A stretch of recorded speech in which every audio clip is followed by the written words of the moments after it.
She appeared at his door like a ghost from another life, a woman with fire in her eyes and a child clutching her skirts, standing between him and the emptiness that had consumed his world. "I was told you need a cook," she said, but Caleb Stone knew instantly she was running from something far darker than poverty. Behind her, the little girl's eyes held secrets that would either save them all or destroy everything he had left. What he didn't know was that in 3 weeks, a man would come to take that child away, and Caleb would have to choose between the safety of silence and the danger of love. If you want to see how far this story of courage, family, and second chances reaches, smash that like button and drop a comment with your city below. Now, let me take you back to a summer evening in 1879, when everything changed with a single knock on a weathered door. The sun was dying over Stone Creek Ranch, bleeding orange and crimson across the Montana sky like a wound that refused to heal. Caleb Stone stood at his kitchen window, hands braced against the counter, watching the light fade from another day he'd survived rather than lived. The house around him breathed with the kind of silence that had weight, the silence of empty rooms and unanswered questions, of meals eaten alone and conversations held only with ghosts. 3 years. 3 years since Sarah had been laid to rest on the hillside overlooking the creek, beneath the cottonwood where they'd carved their initials as young lovers who believed in forever. 3 years since this house had heard laughter or felt the warmth of purpose beyond the mechanical routines of survival. Caleb had become a man going through motions, performing the rituals of ranch life with the precision of a soldier following orders he no longer believed in. He was 34 years old and felt ancient. The kitchen reflected his state of mind, functional but hollow. Clean dishes sat stacked on shelves, not because he took pride in order, but because he used so few of them. The large oak table that had once hosted Sunday dinners and birthday celebrations now served as a desk for ranch paperwork and a resting place for saddles that needed mending. The stove, a beautiful cast iron piece Sarah had picked out from a catalog, sat cold more often than not. Why fire it up for one man who barely tasted his food anyway? Caleb ran a hand through dark hair that needed cutting, his fingers catching on tangles he couldn't be bothered to comb out properly. His reflection in the window glass showed a man who looked older than his years, jaw shadowed with several days of beard growth, eyes hollow with the kind of tired that sleep couldn't fix, shoulders that had forgotten how to fully straighten under the weight of grief that had set up permanent residence in his chest. The ranch still functioned because Caleb Stone was nothing if not stubborn. 1,400 acres of grazing land, 200 head of cattle, horses that needed training, fences that required constant mending, and the endless cycle of seasons that demanded a man keep moving or be buried under their weight. He had 2 ranch hands, Tom, an aging cowboy who'd known Caleb since he was a boy, and Miguel, a quiet man who asked no questions and expected nothing beyond fair pay and hard work. They were good men, loyal men, but they weren't what the ranch needed. They weren't what Caleb needed, though he'd spent 3 years pretending otherwise. "Boss?" Tom had approached him 2 weeks earlier, hat in weathered hands, looking uncomfortable in the way men do when they're about to speak truth. "We need to talk about the house." "What about it?" Caleb had responded, not looking up from the bridle he'd been repairing. "It's dying, Caleb, same as you are." Tom's directness was one of his most valuable and irritating qualities. You're eating beans from a can and jerky that's tougher than boot leather. You're wearing shirts with buttons missing and socks with holes. The place looks like a bachelor camp and you look like hell warmed over. "I'm managing fine." "You're not managing, you're existing. There's a difference." Tom had stepped closer, his voice dropping. "Sarah wouldn't want this." "You know she wouldn't." The mention of her name had sent a familiar spike of pain through Caleb's chest, sharp and fresh as the day they'd closed her coffin. "Don't talk about what Sarah would want. You don't know. I know she'd kick your ass from here to Sunday if she saw you living like this." Tom had stood his ground despite the dangerous edge in Caleb's voice. "Hire a cook, Caleb, someone to put real meals on that table and bring some life back into this house. For God's sake, do something before you disappear completely into this grief." Caleb had wanted to argue, to send Tom away with harsh words that would create enough distance to keep the truth from landing, but he was tired, so damn tired, of fighting battles that had no victory at the end. So he'd simply nodded, a single sharp dip of his chin, and said, "Fine, put word out in town. Someone who can cook and doesn't talk too much. I'll pay fair wages." Tom had looked surprised, but had the wisdom not to push his small victory. He'd ridden into Stone Creek the next day and spread the word that Caleb Stone needed a cook.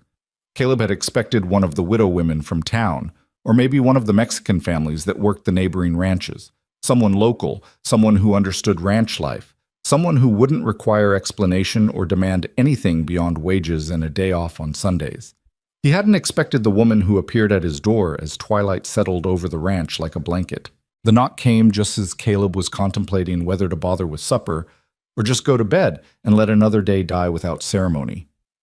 It was a firm knock, not tentative or apologetic, but not aggressive either. The knock of someone who expected to be heard but wouldn't be surprised by rejection. Caleb crossed the main room, his boots heavy on wooden floorboards that needed polish, and pulled open the door expecting Tom with a message, or Miguel with news of a broken fence or injured cattle. Instead, he found himself looking at a woman who seemed to have walked straight out of a harder world than most folks knew. She stood on his porch in a dress that had once been fine, but now showed the wear of too many washings and careful mendings. Dark brown hair was pulled back in a severe knot that revealed a face too thin, with cheekbones too sharp, and shadows under hazel eyes that spoke of too many sleepless nights. She was younger than him, maybe late 20s, but carried herself with the kind of weary determination that added years to any person. In her arms she held a large iron pot, cradled against her middle like it was precious cargo, and behind her, half hidden in the growing darkness, stood a child. "I was told you need a cook," the woman said without preamble, her voice clear and direct despite the exhaustion that lined her face. Her accent marked her as educated, maybe even from back east, which immediately raised questions in Caleb's mind about how she'd ended up on his remote ranch with darkness falling and a child in tow. Caleb's gaze moved from the woman to the little girl behind her. The child couldn't have been more than 6 or 7 years old, small for her age, with the same dark hair as the woman and eyes that watched Caleb with a mix of hope and wariness that struck something deep in his chest. She wore a dress that was clean but patched, and she held on to her mother's skirt with one small fist like it was the only anchor in a storm-tossed world. "You walked here?" Caleb asked, his mind calculating distances. The nearest town was 4 miles away, and there were no close neighbors in this direction. The road to his ranch was little more than a wagon track through rough country. "We did," the woman confirmed, lifting her chin slightly as if expecting judgment. "We're capable of work, Mr. Stone. We won't be a burden." The way she said "we" made it clear she wasn't asking for employment for herself alone. The child came as part of the package, non-negotiable. It was the kind of bold declaration that could go either way. Either he'd admire her directness, or send her packing for presuming too much. Caleb should have closed the door. He should have explained he'd expected someone from town, someone with references, someone who didn't bring complications in the form of a child who would require consideration and care. He should have offered to pay their way back to town tomorrow and wished them luck finding employment elsewhere. But the girl was looking up at him with those eyes that reminded him painfully of another child who'd never been born, the child Sarah had been carrying when the fever took her, and the woman's hands were shaking slightly as she held that pot, the tremor betraying nerves she was trying hard to hide. And Caleb realized with uncomfortable clarity that Tom had been right. He wasn't missing help. He was missing life. He was missing the sound of voices other than ranch hands discussing cattle and weather. He was missing the presence of people who saw this house as more than just a building, who might bring back some sense that it was a home worth maintaining instead of a mausoleum he was slowly being buried in. "You have a name?" he asked, his voice rougher than he'd intended. "Margaret Hale," she replied immediately. "This is my daughter, Lily." At the sound of her name, the child stepped slightly out from behind her mother's skirts, revealing more of herself to Caleb's scrutiny. She had freckles across her nose and a serious expression that seemed too old for such a young face. When she met Caleb's eyes, she didn't look away or hide, but studied him with the same careful assessment her mother had shown. "And you know how to cook?" Caleb asked, directing the question to Margaret, but watching both of them. "Yes, sir," Margaret said firmly. "I can cook, clean, mend, and manage a household. I can preserve food, tend a garden, And I'm not afraid of hard work. I'll earn my wages, Mr. Stone. You have my word on that. There was pride in her voice, the kind of pride that came from someone who'd lost much, but refused to lose herself in the process. Caleb recognized it because he'd heard the same tone in his own voice when he'd had to accept help in those first awful months after Sarah's death. The tone of someone who'd learned that accepting assistance wasn't the same as admitting defeat. You run from something. The question was blunt, but necessary. Caleb had learned long ago that people who showed up on remote ranches with night falling usually had reasons beyond simple employment needs. Margaret's expression didn't change, but something flickered in her eyes. A shadow of fear quickly controlled. We're looking for a fresh start, Mr. Stone. Nothing more complicated than that. I'm a widow. My husband died 2 years ago, and I've been making my way west since. We need stability. You need help. It seems a fair arrangement. It was a careful answer that didn't quite answer the question. But then, Caleb thought, everyone had their ghosts.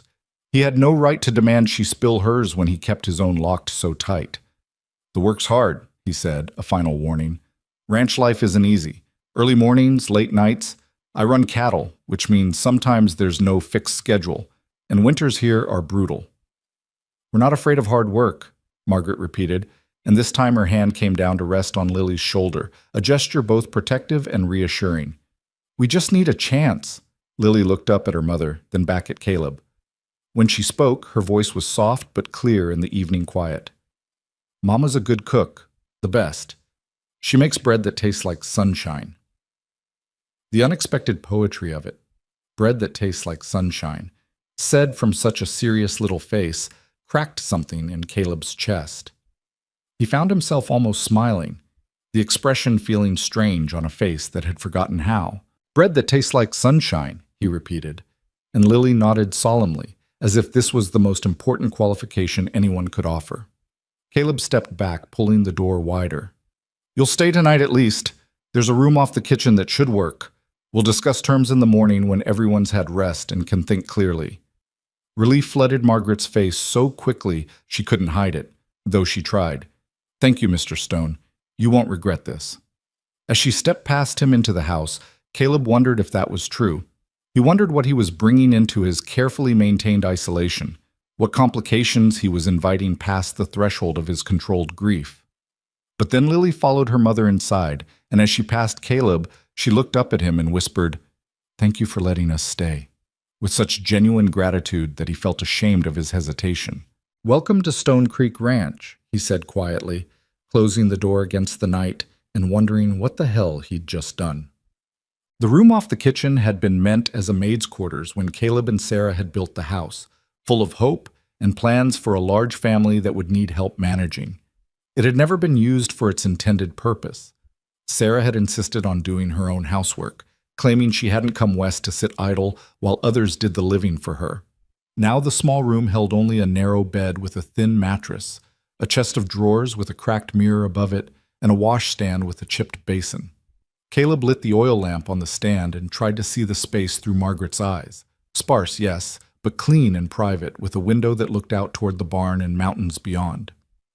"It's not much," he said, suddenly aware of how little he had to offer. "It's perfect," Margaret said firmly, setting down her iron pot and the canvas bag that contained what Caleb assumed were all their worldly possessions. "Lily and I will be comfortable here." Lily had already moved to the window, pressing her small face against the glass to peer out at the darkened ranch yard. "Can I see the horses tomorrow?" she asked, her voice carrying the first note of childish excitement Caleb had heard from her. "Lily, don't presume," Margaret said quickly, but Caleb shook his head. "She can see the horses," he said. "Tom, he's one of the ranch hands. He'll be around in the morning. He's good with children. He'll show her around if that's all right with you." Margaret's expression softened slightly. "That's kind of you." "Kitchen's through there," Caleb continued, gesturing. "Help yourself to what you need. There's not much. I haven't kept the house well stocked, but there's coffee, flour, some bacon, and eggs. Tom usually brings by milk from town once a week." He paused, aware he was rambling and unsure how to extract himself from the situation gracefully. "I'll be up at dawn. Don't worry about breakfast for me. I usually just grab something quick and get out to work." What time is dawn? Lily asked, turning from the window. About 5:30 this time of year, Caleb answered. The child's eyes widened. That's very early. Lily, Margaret warned again, but Caleb found himself unexpectedly charmed by the girl's directness. It is early, he agreed. But cows don't care much about sleeping in. Do cows sleep standing up? Lily asked, moving closer with the kind of curiosity that all children carried before the world taught them to hold back their questions. Sometimes, Caleb said. They can anyway, though they usually lie down when they're really resting. How do you know if they're really sleeping or just pretending? Lily, Mr. Stone has work to do, Margaret interjected, placing a gentle hand on her daughter's shoulder. Let him get to his evening. We've imposed enough for one night. But Caleb found he didn't mind the child's questions. There was something refreshing about such straightforward curiosity, such innocent interest in the mundane details of ranch life he'd long since stopped noticing. Their ears, he said, answering Lily's question. When they're really sleeping, their ears relax and droop a bit. When they're just resting but alert, their ears stay up, listening for danger. Lily absorbed this information with serious attention, nodding as if he'd shared some profound wisdom. I'll watch for that tomorrow, she said. All right then, Caleb said, backing toward the door, suddenly needing distance from this strange domestic scene. I'll leave you to settle in. Good night, Mrs. Hale. Lily. Good night, Mr. Stone, Margaret said, and thank you again, truly. Caleb nodded and retreated, pulling the door closed behind him and standing for a moment in his own kitchen, trying to understand the feeling of displacement that had settled over him. The house already felt different, not better or worse, just different. There were sounds where there had been silence, the murmur of Margaret's voice as she spoke quietly to her daughter, the creak of bed ropes as someone sat down, the soft thump of that canvas bag being unpacked. People were living in his house again. He wasn't sure how he felt about that. Caleb made his way to his own bedroom, the room he'd once shared with Sarah, but that had become his alone, the room where he'd learned to sleep on one side of the bed because the other side was too painful to even look at, much less occupy. As he lay down in the darkness, still wearing most of his clothes because undressing felt like too much effort, he heard the faint sound of a child's voice through the walls. He couldn't make out the words, but the cadence was unmistakable. Lily asking more questions, probably, and Margaret answering with the patience of a woman who was used to her daughter's curiosity. It should have annoyed him. It should have felt like an invasion of the privacy he'd constructed so carefully around his grief. Instead, it made him realize just how silent his house had become, how silent his life had become. Maybe Tom had been right. Maybe he had been dying by inches, letting the silence swallow him piece by piece until there'd be nothing left but a bitter man going through the motions of life without ever actually living. Maybe these two strangers with their iron pot and canvas bag and questions about sleeping cows were exactly what Stone Creek Ranch needed.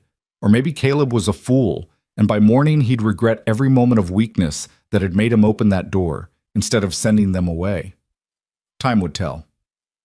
In the small room off the kitchen, Margaret Hale sat on the edge of the narrow bed and brushed her daughter's hair with long, gentle strokes, watching their reflection in the cracked mirror above the washstand. Do you think we can stay, Mama? Lily asked quietly, her voice small in the darkness. Margaret's hand paused mid-stroke. I don't know, sweetheart. We'll have to prove ourselves useful. Mr. Stone he's a man dealing with his own sorrows, I think. We'll need to be respectful of that. He looks sad, Lily observed with the blunt honesty of children. His eyes look like yours did when Papa first went away. The comparison made Margaret's chest tighten. She resumed brushing, needing the familiar motion to steady herself. Yes. Well, some people wear their grief on the outside. Mr. Stone seems to be one of them. But he was nice to me, Lily continued. He answered my questions even though you kept telling me to stop asking them.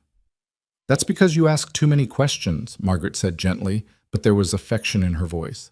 Though you're right, he was kind to you. That speaks well of him. They were silent for a moment, listening to the unfamiliar sounds of the house settling around them, the creak of old wood, the whisper of wind against the walls, the distant sound of cattle lowing in the night. Mama? Lily's voice was drowsy now, the exhaustion of their long journey finally catching up to her. Yes, love? I like it here. It feels safe. Margaret closed her eyes against the sudden sting of tears. Safe. Such a simple word, such an enormous need.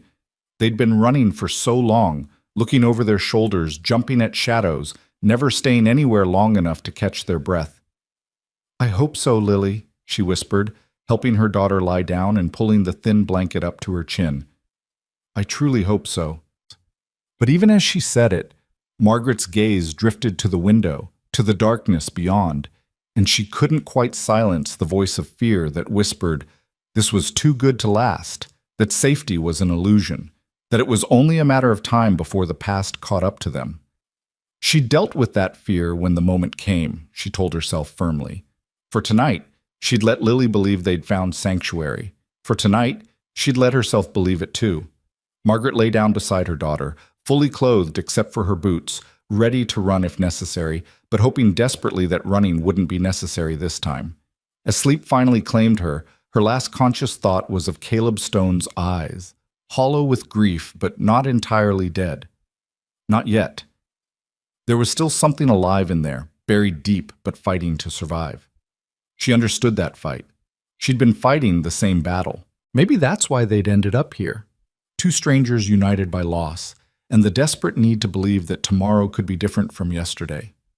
Maybe that's why she'd knocked on his door as darkness fell, carrying her iron pot like a talisman and her daughter like a prayer. Maybe that's why he'd opened it. Chut. Dawn came exactly at 5:30, announced by the crow of a rooster somewhere in the ranch yard and the soft golden light that crept through the small window of Margaret's room. She woke instantly, as she'd trained herself to do over the past 2 years, alert and aware before her eyes even opened fully, listening for danger before memory caught up to remind her where she was. Stone Creek Ranch. The widowed cowboy, the room off the kitchen. Safety, maybe. At least for today. Beside her, Lily still slept deeply, her small face peaceful in a way it so rarely was during waking hours. Margaret took a moment to study her daughter in the growing light, the dark fan of lashes against pale cheeks, the slight part of lips that still held the roundness of early childhood, the complete vulnerability of sleep. Everything Margaret did, she did for this child. Every choice, every sacrifice, every mile they'd traveled. Lily was the reason Margaret kept fighting when exhaustion threatened to swallow her whole. Moving carefully so as not to wake her daughter, Margaret rose from the bed and smoothed her dress as best she could. She needed to make herself presentable, needed to begin breakfast before Caleb Stone appeared, needed to prove immediately that hiring her hadn't been a mistake. The kitchen was empty when she entered, though it showed signs of recent use. A coffee cup in the sink, a knife on the counter beside breadcrumbs. Caleb had already been through, helping himself to whatever minimal breakfast he allowed himself before heading out to work. Margaret moved through the space with the practiced eye of someone who'd managed households before circumstances had ripped that life away from her. The kitchen was large and well-designed, clearly built by someone who'd envisioned it as the heart of a busy home. The cast-iron stove dominated one wall, a beautiful piece that must have cost considerable money. Good copper pots hung from hooks, though most showed signs of disuse. The pantry, when Margaret investigated, was indeed sparse. Flour, cornmeal, coffee, a few tins of beans, some salt pork that had seen better days. But there were also the bones of something more. Dried herbs hung from the ceiling beams, clearly long forgotten but still present. Glass jars lined shelves, empty now but waiting. A beautiful china service sat untouched in a cabinet, the kind of dishes a woman picked out carefully for the home she hoped to build. Sarah's kitchen, Margaret realized. The wife who'd died, leaving Caleb Stone alone in this big house with all these plans that would never come to fruition. The weight of another woman's dreams pressed down on Margaret's shoulders as she moved through the space, but she pushed the feeling aside. She wasn't here to compete with a ghost. She was here to survive, to give Lily stability, to earn honest wages through honest work. Still, she found herself speaking quietly to the empty room. "I'll take care of it," she promised the absent Sarah. "I'll take care of him, not the way you would have, I can't replace you, but I'll make sure he eats real food and has clean clothes and knows someone cares whether he lives or dies." The words hung in the morning air, then dissipated like smoke. Margaret set to work. The bread dough she'd started the night before in her iron pot had risen perfectly. She shaped it quickly and set it to bake, then turned her attention to the eggs she'd found in the cold box and the bacon that needed rendering. Coffee went on to boil. Oatmeal started simmering with some dried apples she'd found in the pantry's back corner. By the time Lily emerged, rubbing sleep from her eyes and drawn by the smell of cooking food, the kitchen had transformed. The table was set with that beautiful china, food was hot and ready, and sunlight poured through windows Margaret had opened to let in the fresh morning air. "Oh, Mama," Lily breathed, her eyes wide. "It's like our old house." The comment struck Margaret's heart with unexpected force. Their old house, the home they'd had before everything fell apart, before Charles had died, before the truth about his debts and the people he'd crossed had come crashing down on them. "Sit down, sweetheart," Margaret said, her voice rougher than intended. "Eat something before Mr. Stone comes back. You'll need your strength if you're going to explore this ranch today." They ate together in comfortable silence, Lily making happy sounds over the fresh bread with butter and honey Margaret had discovered in the pantry. The child had inherited her mother's resilience. She could find joy in simple things, even after everything they'd been through. Margaret was just clearing the dishes when the back door opened and Caleb Stone stepped inside, followed by an older man she didn't recognize. Both men stopped short at the sight of the kitchen, their faces registering surprise at the transformation. Where there had been darkness and silence the night before, there was now light, warmth, and the smell of a real breakfast. "Jesus, Mary, and Joseph," the older man muttered, removing his hat. "When's the last time this place smelled like a home, Caleb?" Caleb's expression was harder to read. He stood in the doorway of his own kitchen looking almost uncertain, as if he'd walked into the wrong house by mistake.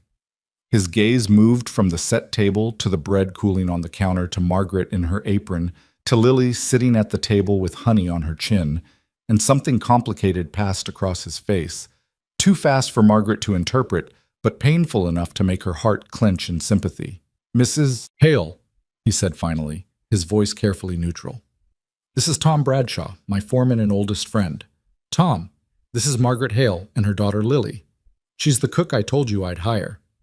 Tom stepped forward with an easy smile, his weathered face creasing with genuine warmth. "Ma'am, little miss, welcome to Stone Creek. I hope this stubborn fool treated you decent last night." "Very decent," Margaret assured him, wiping her hands on her apron. "Mr. Stone has been nothing but kind. I hope we didn't presume too much. I took the liberty of making breakfast. There's plenty if you're hungry." "Hungry?" Tom laughed. "Ma'am, I'm always hungry. And if that's your bread I'm smelling, I may have to marry you myself just to keep eating it." "Tom," Caleb said warningly, but there was no real heat in it. Margaret felt herself relax slightly at Tom's easy manner. This was a man who understood how to make strangers feel welcome, who knew that humor could ease the awkwardness of new situations. "Sit down, both of you," she said with more confidence. "The food's getting cold." For just a moment, she thought Caleb might refuse, might retreat from this unexpected domesticity. But Tom was already moving toward the table, and Lily was watching them both with open curiosity, and refusing would have been more awkward than accepting. So Caleb sat at his own table, probably for the first time in months, Margaret suspected, and allowed her to serve him eggs and bacon and fresh bread with butter. The first bite seemed to surprise him. He chewed slowly, his expression shifting from wary to something like wonder. "This is," he started, then stopped, seeming unsure how to continue. "Good?" Tom supplied helpfully, already on his second piece of bread. "Damn good? The best thing you've eaten in 3 years?" "Tom," Caleb said again, but this time there was the faintest hint of amusement in his voice. "It's all right," Margaret said quickly. "I'm glad you like it. That's what I'm here for, to make sure you eat proper meals." "Are you going to show me the horses?"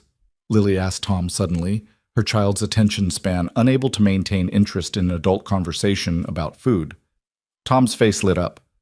"I sure am, little miss. Soon as we finish eating, I'll give you the grand tour. We've got horses, cattle, chickens, even a barn cat who just had kittens if you're interested." Lily's entire face transformed with delight. "Kittens?" "3 of them. Orange as sunsets and twice as pretty. You can help me name them if you want." As Tom and Lily fell into easy conversation about the ranch animals, Margaret felt the tension in her shoulders ease slightly. This was going to work. She could make this work. Lily would be safe here, would have space to be a child again instead of a small, frightened creature always looking over her shoulder. She glanced at Caleb and found him watching the interaction between Tom and her daughter with an expression that made Margaret's heart ache. Loss and longing mixed with something that might have been hope. All of it quickly shuddered when he realized she was looking at him. "You've done well," he said quietly, gesturing to the kitchen, the food, the general sense of order that had replaced chaos. "Better than I expected, truth be told." "I told you I could cook," Margaret replied, matching his quiet tone. "I meant it." "I can see that." He paused, then added, "The wages are $30 a month, plus room and board. Sundays off if you want them, though I understand if you need to work around Lily's schedule. Fair?" $30 a month was generous, more generous than Margaret had dared hope for. It was enough to start saving, enough to build some security for her and Lily, enough to maybe, finally, stop running. "More than fair," she said, hoping he couldn't hear the relief in her voice. "Thank you, Mr. Stone." He nodded once, then stood from the table, clearly uncomfortable with prolonged gratitude or sentiment. "Tom will show you around the house later, explain what needs doing. For now, just keep doing what you're doing. It's good. It's—" He stopped, searching for words. "It's been a long time since this place felt like anything other than a building I sleep in. So, thank you." And with that graceless but somehow touching acknowledgement, he grabbed his hat and headed back outside, leaving Margaret standing in the kitchen with a strange warmth spreading through her chest. "He's not good with words," Tom said kindly, having apparently been listening to the exchange. "But that right there? That was Caleb Stone saying you just gave him something he didn't know he needed. You done good, Mrs. Hale." Margaret nodded, not trusting herself to speak. She'd given Caleb something he needed, yes, but he'd given her something too. A chance. A place to stay. A reprieve from the constant fear that had been her companion for 2 long years. She just hoped it would last. She hoped they could stay hidden here long enough to build something resembling a life. She hoped the man looking for them would never think to search this far into the Montana wilderness. But hope, as Margaret had learned the hard way, was a dangerous thing to depend on. So instead, she focused on what she could control. This kitchen, this house, this job. She'd make herself indispensable. She'd prove her worth. She'd create a space where both she and Lily could begin to heal from the wounds the past had left on them. And if the past came calling, well, she'd face that when it happened. For now, she had bread to bake and a child to feed and a broken cowboy to gently, carefully bring back to life. It was enough. It had to be enough. The first week passed in a rhythm that felt almost like normalcy, if normalcy could exist in a house where 3 people circled each other like cautious animals learning to share territory. Margaret rose before dawn each morning, moving quietly through the kitchen while darkness still pressed against the windows. She learned Caleb's preferences without him having to voice them. Coffee strong enough to strip paint, eggs cooked until the yolks were just barely set, bacon crisp but not burned. She learned that he ate quickly, mechanically, as if fueling his body was a chore rather than a pleasure. She learned that he never took seconds, never lingered at the table, never made conversation unless directly addressed. But she also learned that he noticed things, the way his gaze would track to the fresh flowers she'd placed in a jar on the windowsill, the almost imperceptible pause when he walked into a kitchen that smelled like cinnamon and apples instead of emptiness and dust. The careful way he hung his coat on the hook by the door instead of throwing it over a chair, as if her presence had reminded him of standards he'd once held for himself. Lily bloomed under the attention of Tom and Miguel. The old foreman had taken to the child immediately, treating her with the gentle patience of a man who'd always wanted grandchildren but never had them. He showed her how to collect eggs without spooking the hens, how to identify different bird calls, how to braid rope and mend leather. Miguel, quieter but equally kind, taught her Spanish words for all the animals and let her help brush down the horses at day's end. The child's laughter began to echo through the ranch yard, a sound so foreign that the first time Caleb heard it, he stopped mid-stride and stood frozen, listening to something he'd forgotten could exist in his world. Margaret watched him from the kitchen window, her hands stilled in the dishwater, and wondered what memories that sound awakened in him, what lost futures it represented. what it cost him to hear joy in a place that had known so much sorrow. By the second week, patterns had solidified into routines. Margaret woke to find Caleb already gone, having slipped out in the pre-dawn darkness to check fences or move cattle or perform whatever mysterious tasks filled a rancher's endless days. She prepared breakfast for herself and Lily, packed a substantial lunch for all the men, then set about the work of reclaiming a house that had been neglected for too long. The main room first, she swept away cobwebs from corners, beat dust from curtains that hadn't been touched in years, polished wood until it gleamed. She found photograph albums tucked in a trunk, their pages filled with images of a younger Caleb and a beautiful woman with kind eyes and a warm smile. Sarah, the wife who haunted every corner of this house. Margaret studied those photographs with a mix of curiosity and guilt, feeling like an intruder into private grief. Sarah had been lovely, genuinely lovely, not just pretty, but radiating something that came through even in still images, intelligence and humor and a capable strength that Margaret recognized instantly. This was a woman who would have thrived on a ranch, who would have met challenges with grace and determination. This was a woman who'd chosen Caleb Stone and built dreams with him, dreams that now sat in boxes and gathered dust. "I'm not trying to replace you," Margaret whispered to the smiling face in the photographs. "I just need to survive. We both need to survive. Me and Lily. That's all this is." But even as she said it, she wondered if that was entirely true. Because there was something about Caleb Stone that called to the parts of herself she'd thought were dead. Not attraction exactly, though she couldn't deny he was a handsome man beneath the grief and the neglect. It was something deeper than that. A recognition of kindred damage. An understanding of what it meant to keep moving forward when everything inside you wanted to stop.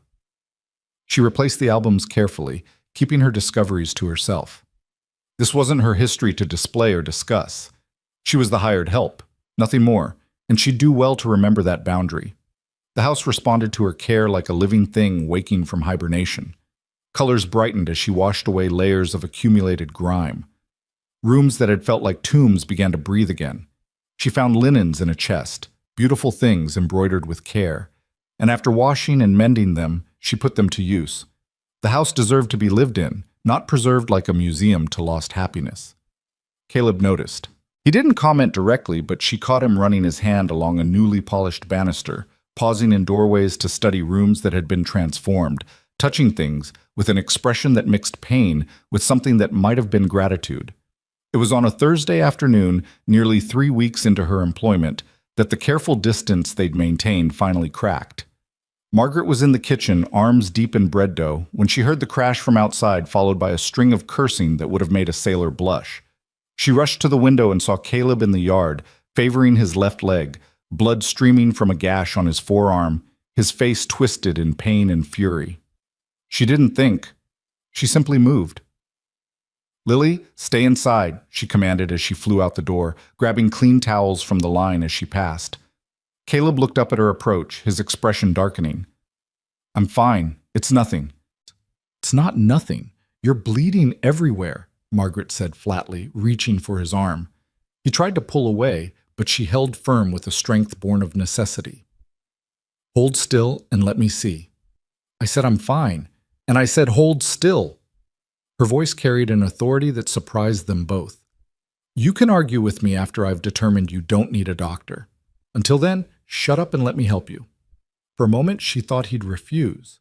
She could see the war playing out across his face, pride versus pain, independence versus need. But then his shoulders sagged slightly, and he allowed her to lead him to the porch steps. The cut was deep but clean, slicing across his forearm, where he'd apparently caught it on barbed wire. Margaret worked quickly and efficiently, cleaning the wound with water and whiskey, her hands steady despite the intimacy of touching him, of holding his arm across her lap while she worked. "This needs stitches," she said after examining it closely. "Just wrap it. It'll heal."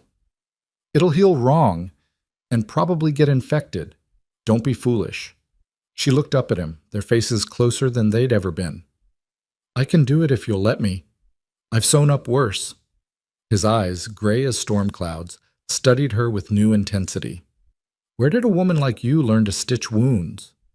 "A woman like me has learned to do a lot of things survival required," she replied evenly. Do you want my help or not?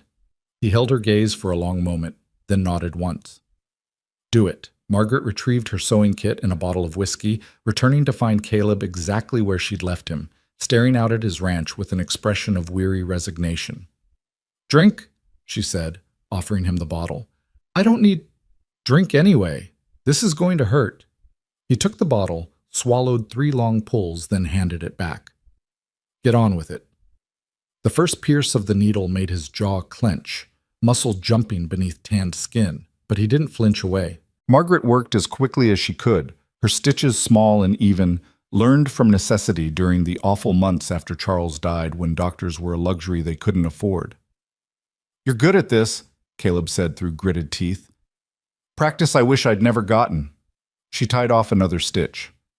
My husband was accident-prone toward the end. I learned to patch him up when he'd come home in various states of damage. What happened to him? The question was direct, unadorned by social niceties or careful phrasing. Maybe the whiskey had loosened his tongue. Maybe the pain had stripped away his usual reserve.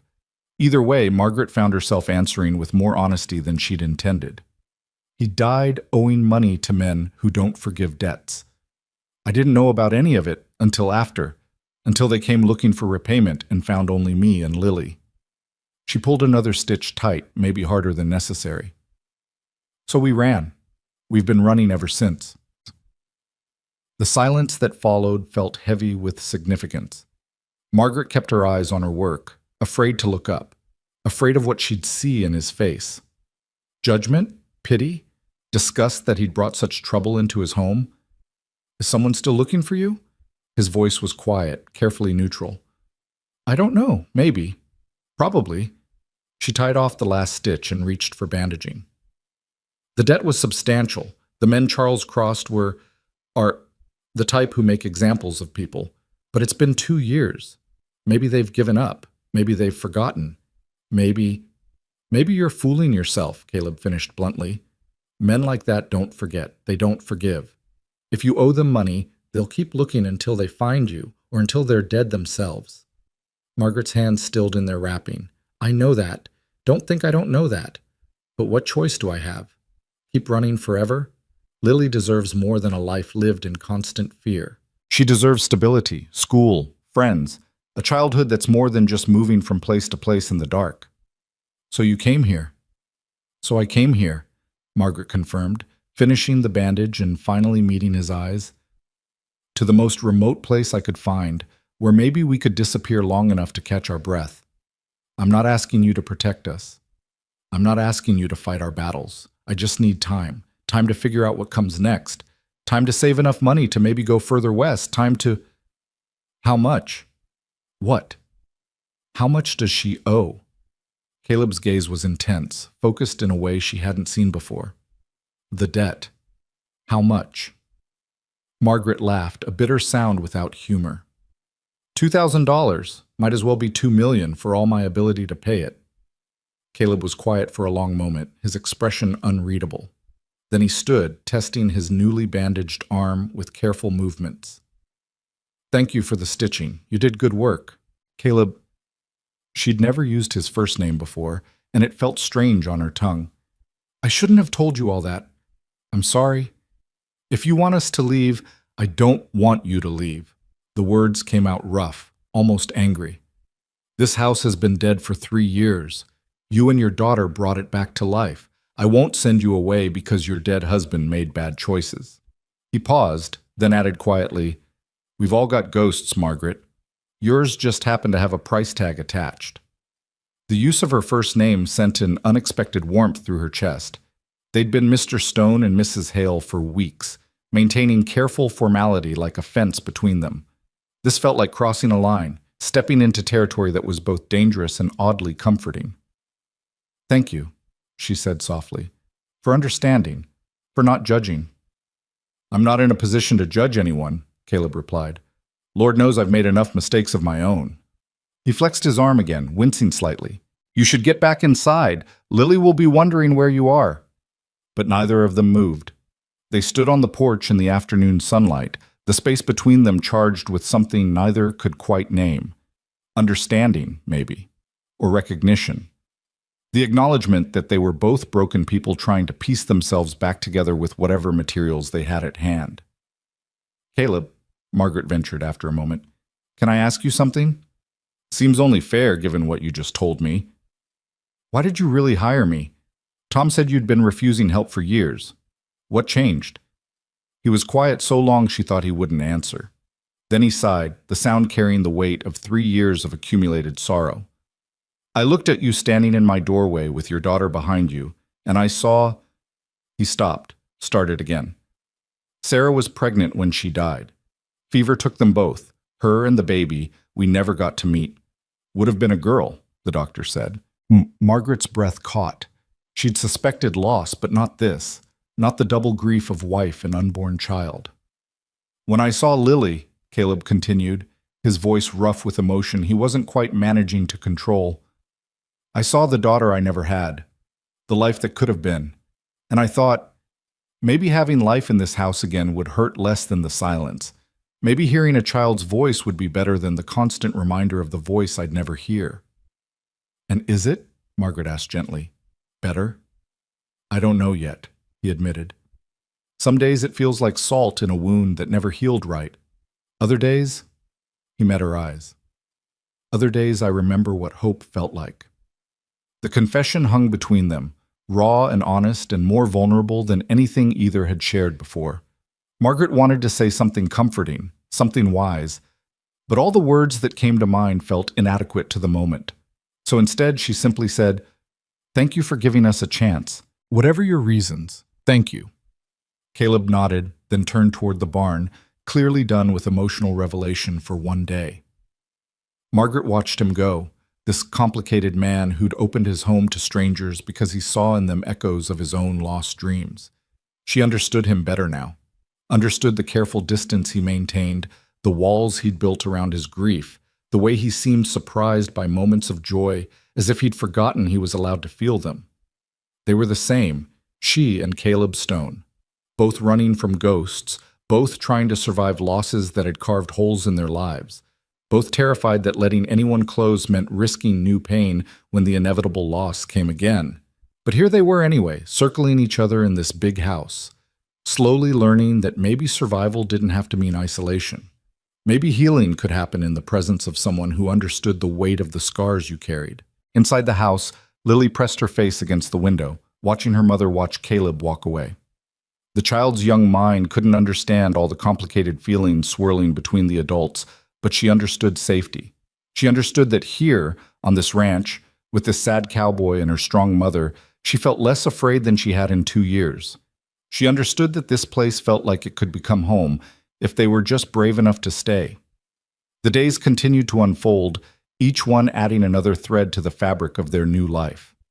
Margaret discovered that Caleb was a man of patterns and routines, finding comfort in the predictability of ranch work. He rose before dawn, checked the cattle, mended fences, trained horses, and returned at sunset covered in dust and sweat and the honest exhaustion of physical labor. He ate the meals she prepared with what seemed like genuine appreciation, though he still rarely lingered afterward. He spoke little but listened carefully when others talked. He was patient with Lily when she bombarded him with questions, his answers thoughtful even when the questions were absurd.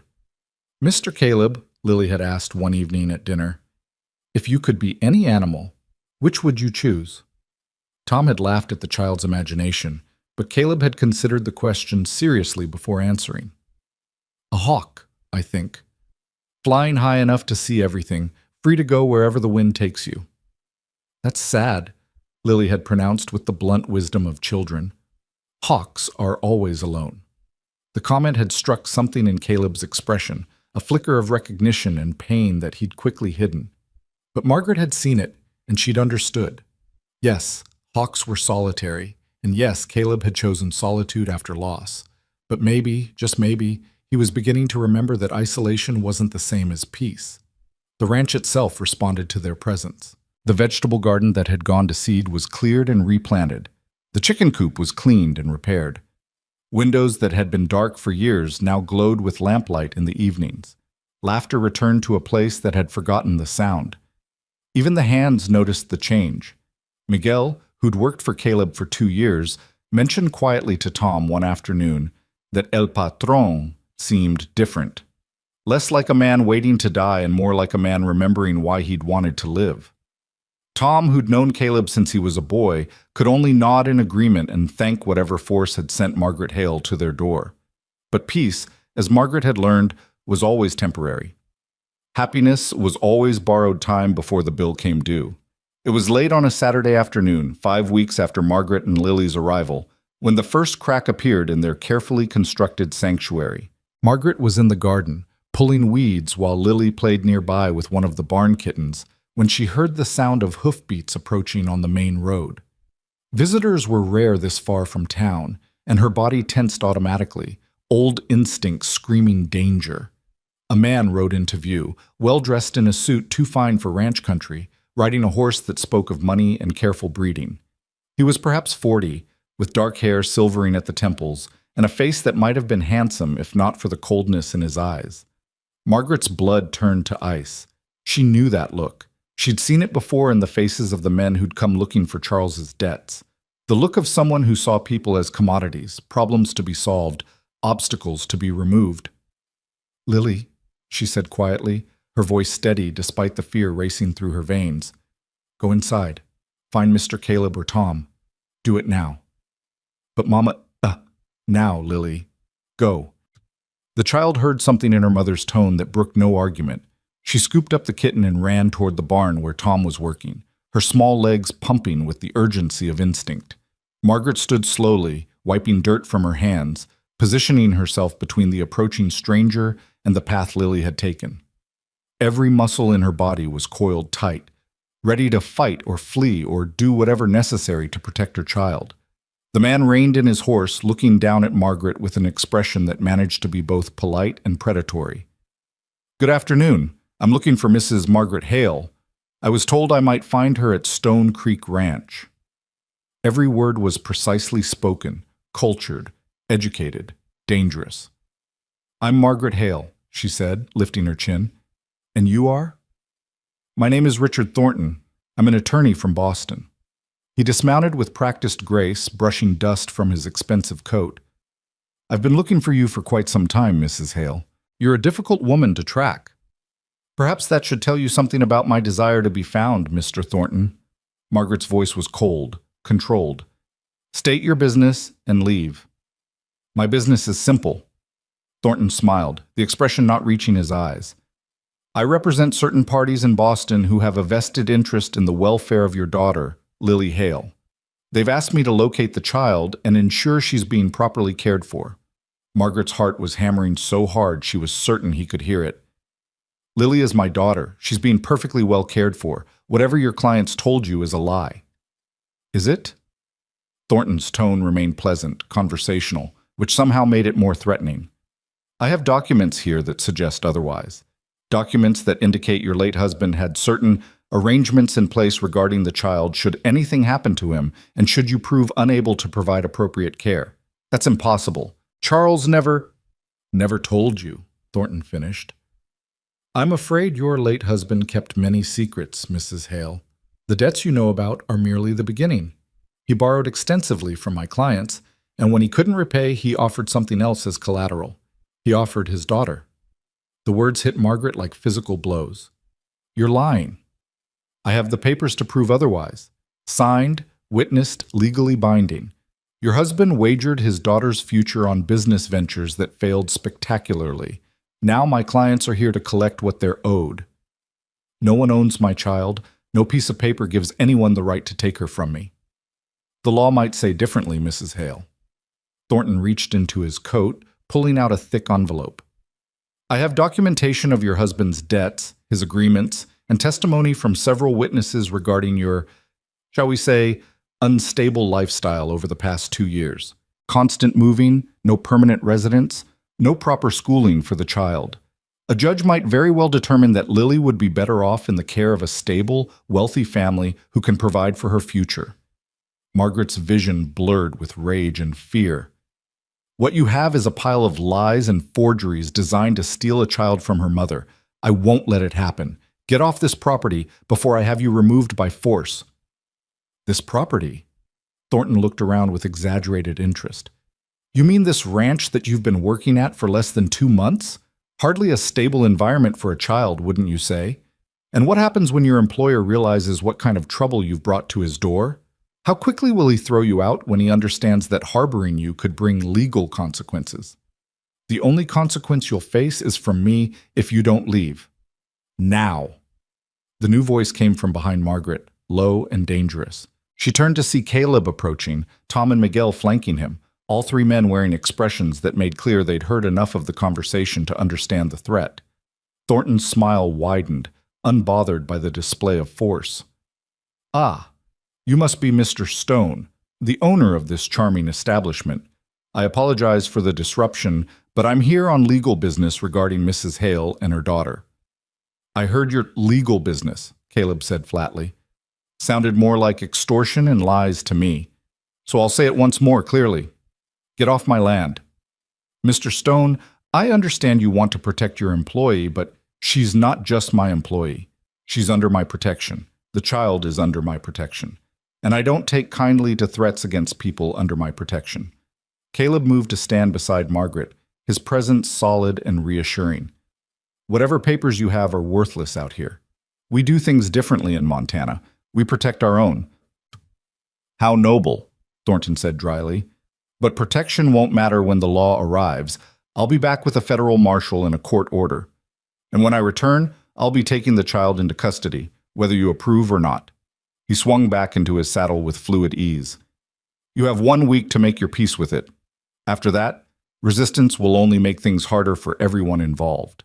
He turned his horse and rode away at a leisurely pace, confident and unhurried, a man who believed the law was on his side.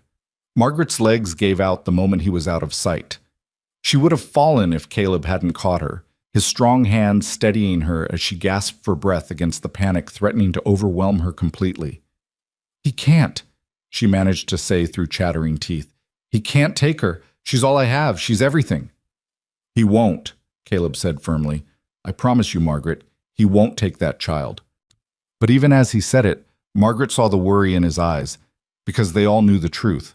The law was a powerful weapon in the hands of men with money and connections. And they were just simple people on a remote ranch, with no influence and limited resources. How did you fight power when you had none yourself? How did you protect the innocent when the system itself was corrupt? Margaret didn't have answers. All she had was the fierce primal determination of a mother who would die before letting anyone take her child. And as she looked into Caleb Stone's eyes, she saw that same determination reflected back at her. Whatever was coming, they would face it together. The battle for Lily's future had just begun, and surrender was not an option either of them would ever consider. That night, sleep was impossible. Margaret sat in the rocking chair beside Lily's bed, watching her daughter's peaceful face in the moonlight streaming through the window, memorizing every detail as if this might be the last time she'd have the chance. The curve of those small cheeks, the dark lashes fanned against pale skin, the slight part of lips that trembled with each breath. Every mother's instinct in her body screamed that danger was coming, and this time there might be no escape. Lily stirred, sensing her mother's presence even in sleep, and Margaret reached out to smooth the child's hair with trembling fingers. I won't let them take you, she whispered into the darkness. I don't care what papers they have or what lies they tell. You're mine, and I will burn the world down before I let them steal you from me. The words were a vow, a prayer to whatever force governed the universe, a promise written in her bones and sealed with every drop of blood in her veins. A soft knock on the door made her turn. Caleb stood in the doorway, still fully dressed despite the late hour, his face shadowed but his presence somehow steadying. Can't sleep either? He asked quietly. Margaret shook her head. Every time I close my eyes, I see him taking her. I see her crying for me while strangers carry her away to some house in Boston, where she'll be raised by people who bought her like property. Caleb stepped into the room, moving carefully so as not to wake Lily.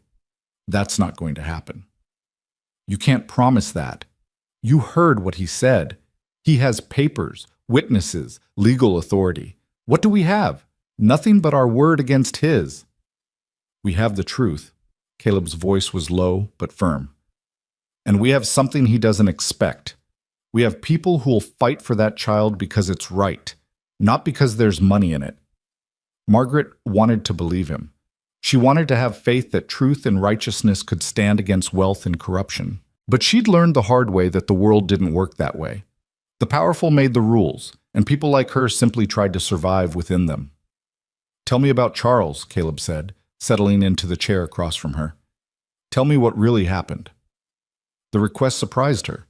In the weeks she'd been here, they'd maintained careful boundaries around their pasts, sharing only what was necessary and leaving the painful details buried. But tonight, with threat hanging over them like a gathering storm, those boundaries felt less important than understanding. So Margaret told him. She told him about meeting Charles Hale when she was 22, a teacher in a small school in Philadelphia. He'd been charming, educated, full of grand plans and bigger promises. He'd courted her with poetry and passion, painting pictures of a life filled with adventure and security. She'd believed him because she'd wanted to believe, because loneliness made you vulnerable to beautiful lies. The first year of marriage had been good. Charles worked as an accountant for a shipping company. They'd had a small but comfortable home.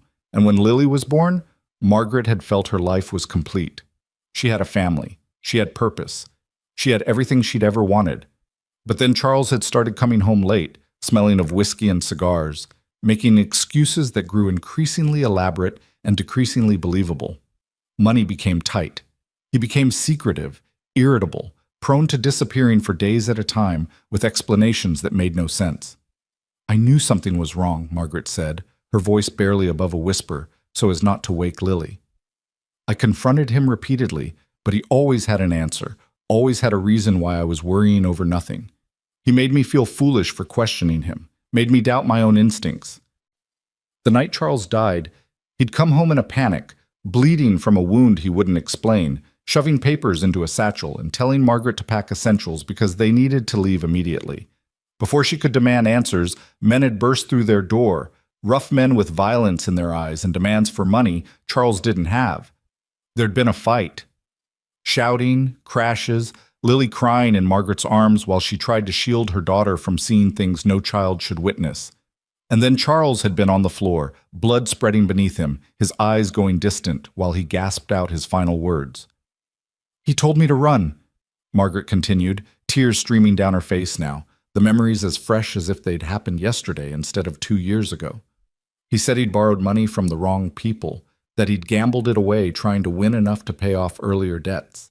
He said they'd come for me, for Lily, to collect what he owed. His last words were, 'Protect our daughter.' And then he was gone, and those men were looking at me like I was the solution to their problem." She'd grabbed Lily and run, leaving behind everything they'd owned except what she could carry. For 2 years they'd moved constantly, Philadelphia to Pittsburgh, to Cleveland, to Chicago, to St. Louis, always one step ahead of the men hunting them, always looking over their shoulders, never staying anywhere long enough to feel safe. "I thought we'd finally gotten far enough," Margaret said bitterly. "I thought Montana was remote enough, hidden enough. I thought I could give Lily a real home here, a real childhood. I was a fool." "You were a mother trying to protect her child," Caleb corrected. "There's no shame in that, and you're not a fool for believing you deserved safety. But I brought danger to your door. Thornton knows we're here now. He'll be back with authorities, with documents that might be forged but will look legitimate enough. How do we fight that? How do we prove those papers are lies when we have no resources, no connections, no power?" Caleb was quiet for a long moment, his gaze on Lily's sleeping form. When he finally spoke, his voice carried a determination Margaret hadn't heard before. "Tomorrow morning, I'm riding to Stone Creek. There's a man there, Augustus Fletcher. He was a lawyer back east before he came west for his health. He's mostly retired now, but he's the smartest legal mind in 3 territories. If anyone can find holes in Thornton's documents, it's him. Can we trust him? Fletcher's a good man. Known him for 10 years. He helped Sarah and me draw up our ranch papers, handled some disputes with neighboring ranchers. He's honest, which is more than you can say for most lawyers." Caleb leaned forward, his eyes intense in the moonlight. "But Margaret, I need you to understand something. Fighting this means exposure. It means people in town knowing your story, knowing about the debts and the running. It means standing up in front of a judge if it comes to that, and laying everything bare. Are you ready for that? Margaret's first instinct was to say no, to retreat into the protective shell of secrecy she'd maintained for 2 years. Exposure meant vulnerability. It meant judgment. It meant risking everything on the slim hope that the truth would matter more than carefully constructed lies. But then she looked at Lily, at the child she'd carried in her body and in her heart through every mile of their desperate flight, and she knew there was no choice. Hiding hadn't kept them safe. Running hadn't solved anything. If they were going to survive this, they'd have to stand and fight, consequences be damned. "I'm ready," she said firmly. "Whatever it takes, I'm ready. Lily deserves a mother who fights for her, not one who runs and hides." Caleb nodded, something like approval crossing his features. "Then we fight. Together." "You're not alone in this anymore, Margaret. Whatever comes, you have people standing with you." The words cracked something open in Margaret's chest, some wall she'd built to protect herself from hoping, from trusting, from believing anyone would choose to stand beside her when things got hard. But here was Caleb Stone, this grieving widower who'd let them into his home and his life, promising to fight battles that weren't his own simply because it was right. "Why?" she whispered. "Why would you risk all this for us? We're nothing to you, just strangers who showed up at your door."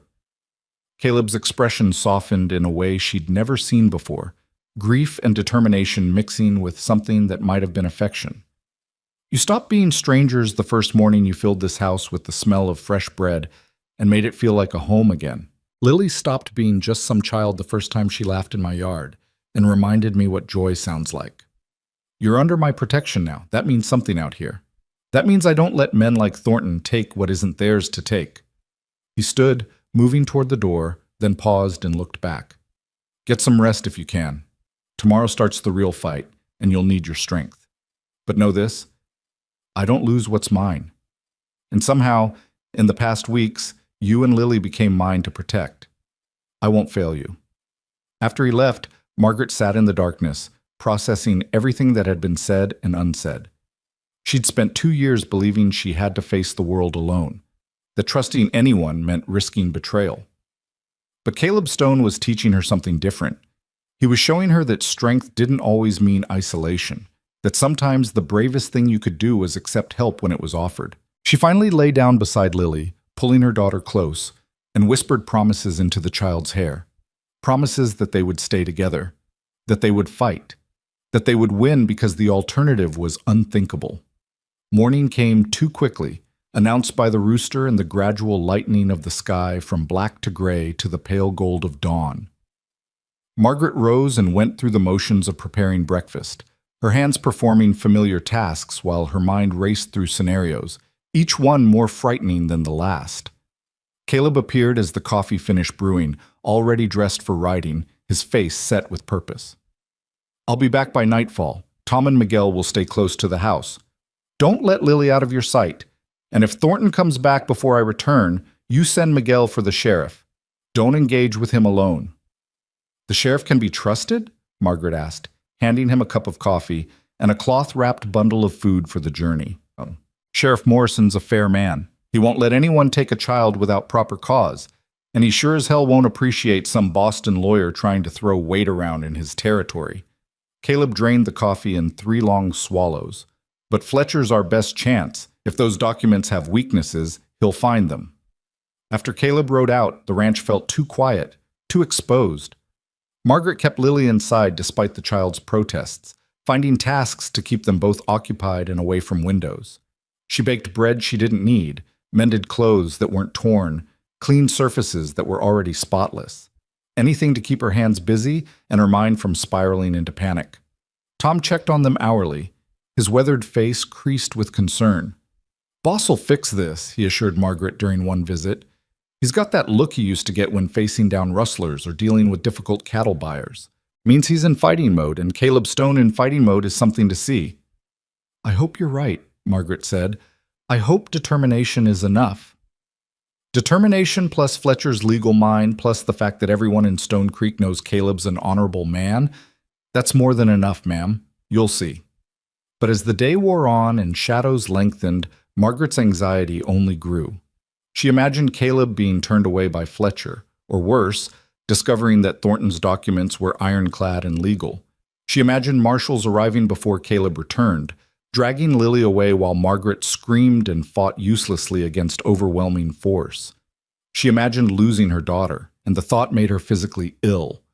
Lily sensed her mother's distress despite Margaret's attempts to hide it. The child stayed close, unusually quiet, her small hand finding Margaret's whenever possible. "Mama, are bad men coming?" she asked finally, her voice trembling. Margaret knelt down, taking her daughter's face in her hands. "Some people might try to cause trouble, sweetheart, but Mr. Caleb is working to stop them.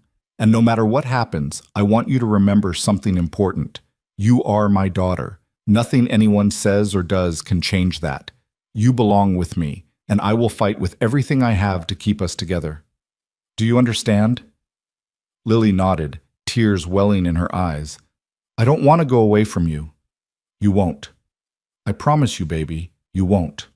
Margaret pulled her daughter into a fierce embrace, silently adding all the things she couldn't say aloud. That she'd kill anyone who tried to take this child, that she'd run again if necessary, harder and farther than before. That there was no law, no document, no threat in the world that could make her willingly surrender her daughter. The sun was setting when they finally heard hoofbeats approaching. Margaret's heart leapt into her throat, her body tensing for flight or fight. But then she saw it was Caleb returning, and beside him rode an older man with white hair and sharp eyes behind wire-rimmed spectacles. Fletcher. It had to be Fletcher. Margaret met them at the door, trying to read Caleb's expression for clues about what he'd learned. His face was carefully neutral, giving nothing away, which somehow made her more nervous. "Mrs. Hale," the older man said, dismounting with the stiffness of age. "I'm Augustus Fletcher. Caleb's told me about your situation. Might we come inside and discuss it properly?" They settled in the main room, Lily sent to her room despite her protests, while Fletcher spread papers across the table. Notes he'd made during his conversation with Caleb, references to territorial law, precedents from cases he remembered. "First things first," Fletcher said, his voice calm and professional. "Tell me everything about these men your husband owed money to. Names, if you know them, what they look like, anything Charles might have said about them." Margaret recounted what she knew, which felt painfully inadequate. Charles had been secretive, paranoid. He'd mentioned names in his final moments: Sullivan, Brennan, people involved in gambling and worse, but nothing concrete enough to trace. Fletcher nodded, making notes. "And this Thornton, describe him precisely. His appearance, his manner of speaking, any details you remember." Margaret did her best, painting a picture of the well-dressed attorney with cold eyes and cultured voice. Fletcher's expression grew increasingly interested as she spoke. "Tell me," he said when she finished, "did Thornton show you these supposed documents? Let you examine them?" "No, he just claimed to have them, said they were signed and witnessed." "Interesting." Fletcher tapped his pen against his notes. "Because if the documents were legitimate, he would have served you with them immediately. The fact that he merely threatened their existence suggests they might not be as ironclad as he wants you to believe." Hope flickered in Margaret's chest. "You think they're forgeries?" "I think it's possible.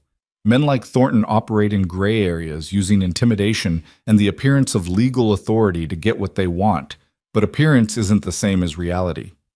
Fletcher leaned back, studying Margaret with sharp eyes that missed nothing. "However, we need to consider another possibility. What if the documents are real? What if Charles did, in his desperation, sign away some claim to his daughter?"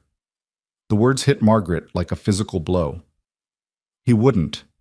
He loved Lily." "Desperate men do desperate things," Fletcher said gently. "I'm not saying he did it willingly or with full understanding of what he was signing.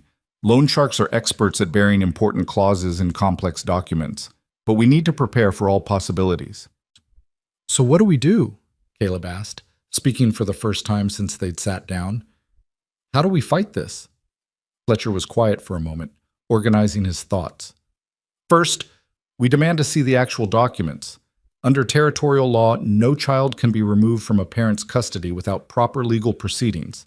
That means Thornton needs to present his evidence before a judge. We'll force him to do exactly that."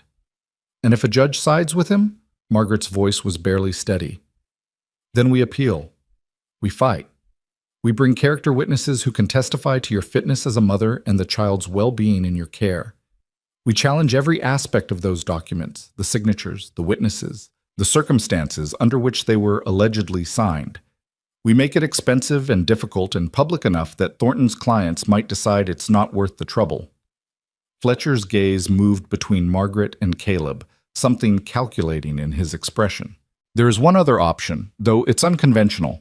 If Lily were legally adopted by someone with standing in the community, someone whose custody couldn't be questioned, those documents, real or forged, would become irrelevant. Charles Hale could only sign away his own parental rights, not those of a legal guardian appointed after his death. Understanding dawned slowly, and Margaret felt her face flush. You mean? I mean that if Caleb Stone were to legally adopt Lily as his daughter, or if you and Caleb were to marry, establishing him as the child's legal stepfather, Thornton's claims would have no basis. The child would be under the protection of a respected rancher and territorial citizen. Try as he might, Thornton couldn't overcome that. The room fell into shocked silence. Margaret couldn't look at Caleb, couldn't breathe, couldn't process what Fletcher was suggesting. Marriage, adoption, legal ties that went far beyond hiring her as a cook. That's asking too much, she finally managed to say. Mr. Stone has already done more than enough. We can't expect him to legally bind himself to our problems. You're not asking, Fletcher pointed out. I'm suggesting, as a legal strategy. It's still too much. Is it? Fletcher's voice was gentle but challenging. What's too much when a child's future is at stake? What wouldn't you do to keep your daughter safe? Anything, Margaret whispered. I'd do anything, but I can't ask someone else to sacrifice their freedom for our sake. Then it's fortunate you're not asking. Caleb's voice cut through the tension, firm and decided. Fletcher's right. If adoption or marriage would protect Lily, then that's what we'll do. Margaret's head snapped up, meeting his eyes across the table. Caleb, you can't possibly... I can, and I am. His expression was set, immovable. This ranch needs a woman's touch. Lily needs a father. You need protection. Seems like a solution that works for everyone. But you don't love me. The words came out before Margaret could stop them, raw and honest and slightly desperate. Something shifted in Caleb's eyes, some emotion too complex to name. Love is a luxury, Margaret. Sarah and I had love, and it was beautiful, and then it was gone. What we have here is something different. Mutual respect, shared purpose, a need to protect a child from people who'd use her as property. That's worth more than romance, in my opinion. That's something real. Fletcher cleared his throat, drawing their attention back to practical matters. Before we pursue either option, let me do some investigating. I have contacts in Boston, other lawyers who might know Thornton's reputation. If he's known for this type of scheme, that information could be valuable. Give me a few days. In the meantime, don't let Lily out of your sight and document everything. Her health, her happiness, her education. If this goes before a judge, we want to prove beyond doubt that she's thriving in your care. After Fletcher left, promising to send word as soon as he learned anything useful, Margaret and Caleb remained at the table, the weight of the conversation settling over them like snow. You're serious, Margaret said finally, about the marriage option. I'm serious about protecting that child. If marriage does that, then yes, I'm serious. Caleb stood, moving to the window that overlooked his land. I told you before. You and Lily brought life back to this house. You gave me something to care about beyond just surviving day to day. Maybe that's not love in the romantic sense, but it's something. It's enough. Margaret joined him at the window, studying his profile in the fading light. This man who'd opened his home to strangers, who'd promised to fight battles that weren't his own, who was now offering to legally bind himself to a woman and child he'd known for barely 2 months, all because it was the right thing to do. What about Sarah? She asked quietly. Would she want this? You binding yourself to someone else? To a ready-made family? To complications that have nothing to do with the life you built with her? Caleb was silent for a long moment. Sarah would want me to live, he said finally. She'd want this house filled with laughter instead of ghosts. She'd want me to find purpose again. And she'd definitely want an innocent child protected from men who'd treat her like property. He turned to face Margaret fully. This isn't about replacing Sarah or forgetting what we had. This is about honoring her memory by being the kind of man she believed I was, the kind who stands up for what's right, no matter the personal cost. Tears stung Margaret's eyes. I don't deserve your kindness. Kindness has nothing to do with it. This is justice. This is refusing to let evil men win because they have money and we don't. His hand found hers, squeezing gently. We're in this together now, Margaret. Whatever comes, we face it as a united front. Whether that means marriage or adoption or just standing side by side in court, we don't let them break us. Agreed? Margaret nodded, unable to speak past the emotion clogging her throat. For 2 years, she'd believed she had to fight alone, had to protect Lily through her own strength and cunning. But here was Caleb Stone, offering to share the burden, to stand as a shield between her daughter and the darkness pursuing them. Agreed, she finally managed. Together. They stood there as night fell completely, hands clasped, both staring out at the ranch that had somehow become a battleground. Neither of them knew what the next days would bring. Neither could predict whether Fletcher would find ammunition for their fight or whether Thornton would return with overwhelming force. But they knew one thing with certainty. They wouldn't surrender. They wouldn't let fear dictate their choices. They would fight for Lily with everything they had, consequences be damned. In her room, Lily pressed her ear against the door, listening to the murmur of adult voices discussing her future. She didn't understand all the words, couldn't grasp all the complexities, but she understood the important part. Mr. Caleb was trying to keep her safe. Mama was fighting to keep them together. And somehow, in the midst of all this fear and uncertainty, the three of them were becoming something like a family. It wasn't what Lily had imagined family would be. There was no real father, no traditional happiness, no simple happily ever after. But there was fierce devotion. There was determination to protect each other. There was a willingness to sacrifice personal comfort for collective safety. Maybe that was what family really meant. Not blood or law or conventional arrangements, but choosing to stand together when the world tried to tear you apart. Lily climbed into bed and closed her eyes, holding tight to that thought like a talisman against the darkness. Whatever came next, they would face it together. Mr. Caleb had promised, and Mama had agreed, and Lily trusted them both with the absolute faith that only children possess. They would be okay. They had to be okay. Because the alternative was too terrible to imagine, and Lily had learned that sometimes the only way to survive fear was to refuse to let it win. Tomorrow would bring new challenges. But tonight, in this house that had become their sanctuary, 3 people bound together by circumstance and choice would rest and gather strength for the battle ahead. The fight for Lily's future was just beginning, and surrender had never been an option any of them would consider. 3 days passed in tense anticipation, each hour stretching like pulled taffy while they waited for word from Fletcher. Margaret threw herself into work with almost manic energy, scrubbing floors that didn't need scrubbing, reorganizing pantries that were already organized, baking enough bread to feed an army. Anything to keep her hands busy and her mind from spinning through worst-case scenarios.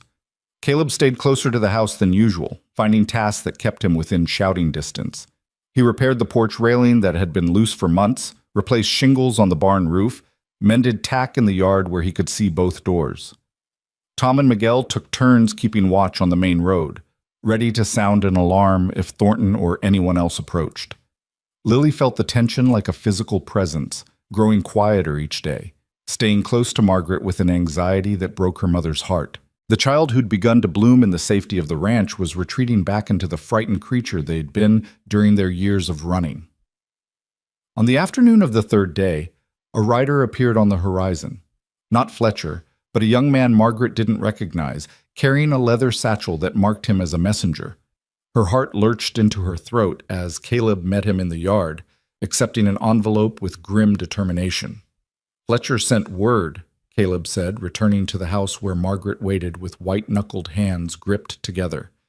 He's found something, wants us to come to town tomorrow morning early, says it's important we meet before Thornton makes his next move. Did he say what he found? Margaret's voice came out thin, reedy with hope she was afraid to feel. No details in the message, just that we need to come, and we need to bring Lily. Caleb's expression was unreadable.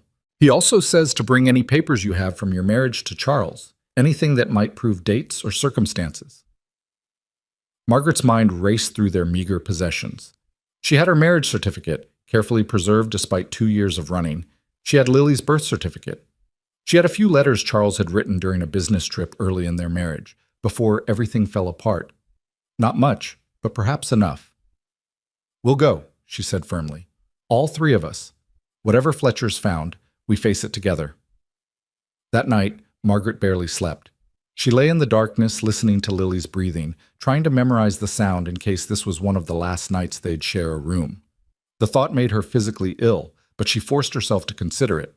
If tomorrow brought bad news, if Fletcher had discovered Thornton's documents were legitimate and unassailable, what would she do? Run again? Fight anyway? How far would she go to keep her daughter? The answer came swift and certain, as far as necessary. To the ends of the earth, beyond the bounds of law or reason. She was a mother, and mothers didn't calculate costs when their children's lives hung in the balance. Morning came gray and cold, autumn asserting itself with frost that painted the windows and breath that misted in the air. Margaret dressed carefully, choosing her best dress. The one she'd been married in, actually, altered and mended but still respectable. She wanted to look like a proper mother, a woman of substance, someone who deserved to keep her child.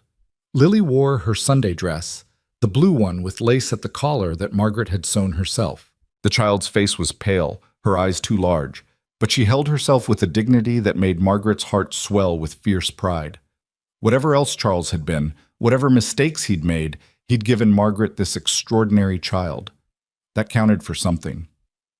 Caleb appeared dressed in clothes Margaret had rarely seen him wear. A proper suit, dark and well-tailored, his hair neatly combed and face freshly shaved.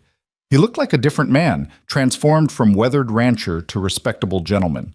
The effect was striking, and Margaret felt an unexpected flutter in her chest that had nothing to do with fear and everything to do with the realization that Caleb Stone was an uncommonly handsome man when he made the effort.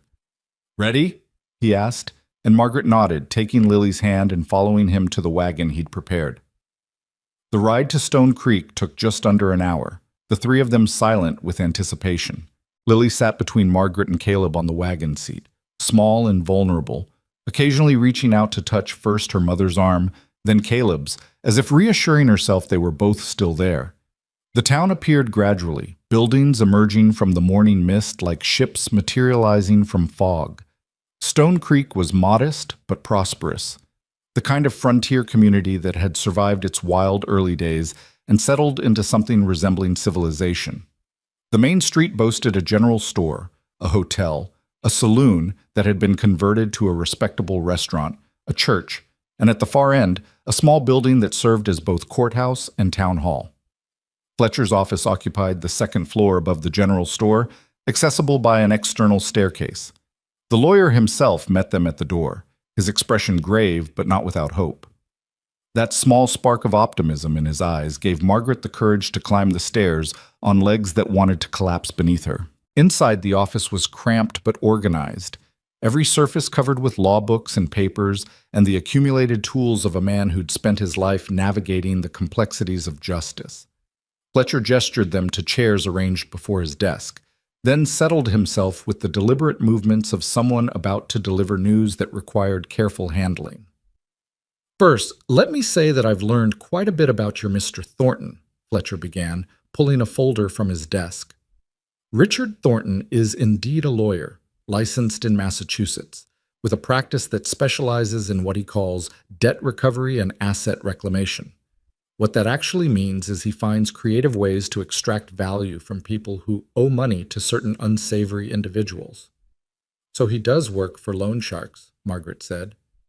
"In essence, yes, though he operates within legal boundaries, or appears to, which makes him more dangerous than simple thugs."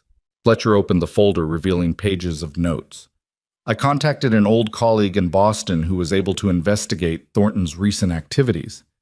It seems your husband did indeed borrow a substantial sum from men connected to organized gambling operations. $2,000, as you suspected." Margaret's heart sank. So the debt was real. That meant everything else might be real too. "However," Fletcher continued, his tone sharpening, "there is no record of any agreement involving your daughter, no documents filed with any court, no witnesses who can be located, No evidence whatsoever that Charles Hale signed over any rights to his child as collateral for the loan. Hope surged so suddenly, Margaret felt dizzy. So Thornton's lying? About the documents, almost certainly. What he likely has is the original loan agreement, which is legitimate, and perhaps some fabricated addendum that he hopes to use to intimidate you into surrendering the child without legal challenge. Fletcher leaned forward. His pattern is well established. He threatens legal action, waves official-looking papers, relies on people being too poor or too frightened to fight back. Most of his targets simply comply, believing they have no choice. But we have a choice, Caleb said, his voice hard. You do.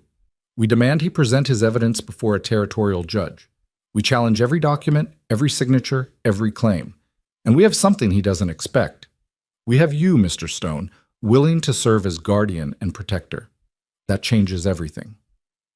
Fletcher pulled out another set of papers, these ones fresh and clearly prepared specifically for this meeting.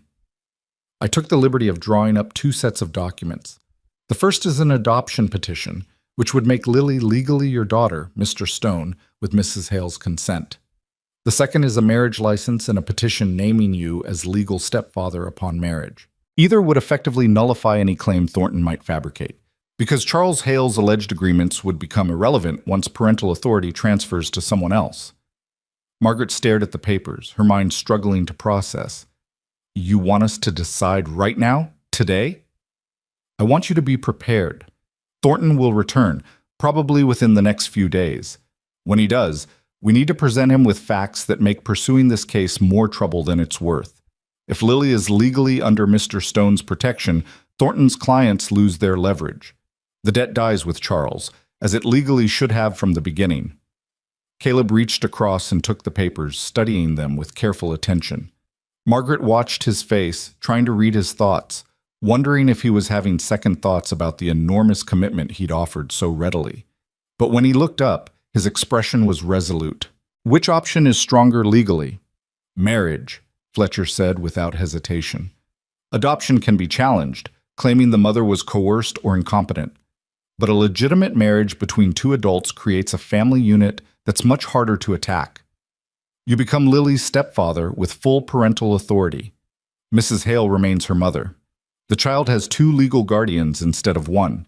Thornton would need to prove both of you unfit, which would be nearly impossible given your standing in the community, Mr. Stone. Margaret felt the walls closing in, her breath coming short. This was happening too fast, racing toward a decision that would bind her to a man she barely knew, that would transform her entire life in ways she couldn't predict. Yes, Caleb was kind. Yes, he'd shown himself to be honorable and protective. But marriage. Legal, binding marriage. Margaret. Caleb's voice cut through her spiraling thoughts. Look at me. She forced her eyes to his, finding steadiness there that anchored her panic. We don't have to do this, he said quietly. If you're not comfortable with marriage, we try the adoption route. If you'd rather fight without these legal protections, we do that. This is your choice. I'm offering options, not demands. But Fletcher said marriage is the stronger option, Margaret whispered. Stronger doesn't matter if you can't live with it. I won't force you into something that makes you feel trapped. Caleb's hand found hers, warm and solid. We've built something these past weeks, trust, respect, maybe even friendship. That's worth preserving no matter what we decide about the law. The kindness in his words made Margaret want to cry. Here was a man offering her the ultimate protection while simultaneously giving her freedom to refuse it. A man who understood that legal safety meant nothing if it came at the cost of personal agency. She looked at Lily, who sat quietly listening to adult conversations about her future. Her daughter, her reason for everything, the child she'd die to protect. What wouldn't she sacrifice for this girl? What price was too high? If we married, Margaret said slowly, directing her words to Fletcher but her eyes still on Lily, would it be real, legally binding and recognized? Completely. I can perform the ceremony myself. I'm authorized by the territory. We'd need 2 witnesses, which I can provide. You'd be husband and wife in every legal sense. But not in the personal sense, Margaret clarified, finally looking at Caleb. We'd need to be clear about expectations. This would be a marriage of convenience, a legal protection, not a real marriage in terms of She couldn't finish the sentence, her face flushing with embarrassment. We'd figure out the personal details as we went, Caleb said firmly. Separate rooms if you want them. No expectations beyond what we're both comfortable with. The marriage is real on paper, real in terms of protecting Lily. Everything else is negotiable between us. Fletcher cleared his throat delicately. I should mention that for the marriage to be unassailable legally, it should appear genuine. Living as husband and wife publicly, presenting a united front, demonstrating a legitimate family structure. What happens privately is your business, but outwardly, it needs to be convincing. Can we do that? Margaret asked Caleb. Can we pretend well enough to fool people who will be looking for reasons to tear this apart? Caleb's thumb traced across her knuckles, a gesture that was both comforting and intimate. I think we can do more than pretend. I think we can build something real, maybe not romance, but partnership, respect, shared purpose. That's more than a lot of married couples have. He was right, Margaret realized. She'd seen marriages based on love crumble under pressure. She'd lived in one herself, watching Charles's charm give way to lies and weakness. But this thing she and Caleb were building was different. It was founded on honesty, on mutual need, on a clear-eyed understanding of what they could offer each other. Maybe that was stronger than romance. Maybe that was what would last when the pretty feelings faded. All right, Margaret said, her voice steadier than she felt. Let's do it. Let's get married. Lily's head snapped up, her eyes wide. You're marrying Mr. Caleb? He's going to be my papa? The hope and fear mixed in the child's voice nearly undid Margaret's composure. He'll be your stepfather, sweetheart, which means he'll help take care of us and protect us. Would you like that? Lily's answer was to launch herself at Caleb, wrapping small arms around his neck with desperate strength. Yes, I want that. I want you to be my papa. Caleb stiffened for just a moment. Then his arms came around the child, holding her with a gentleness that made Margaret's heart clench. She could see the emotions playing across his face. Surprise, tenderness, grief for the daughter he'd never had, determination to be worthy of this child's trust. Then that's what I'll be, he said roughly, his voice thick.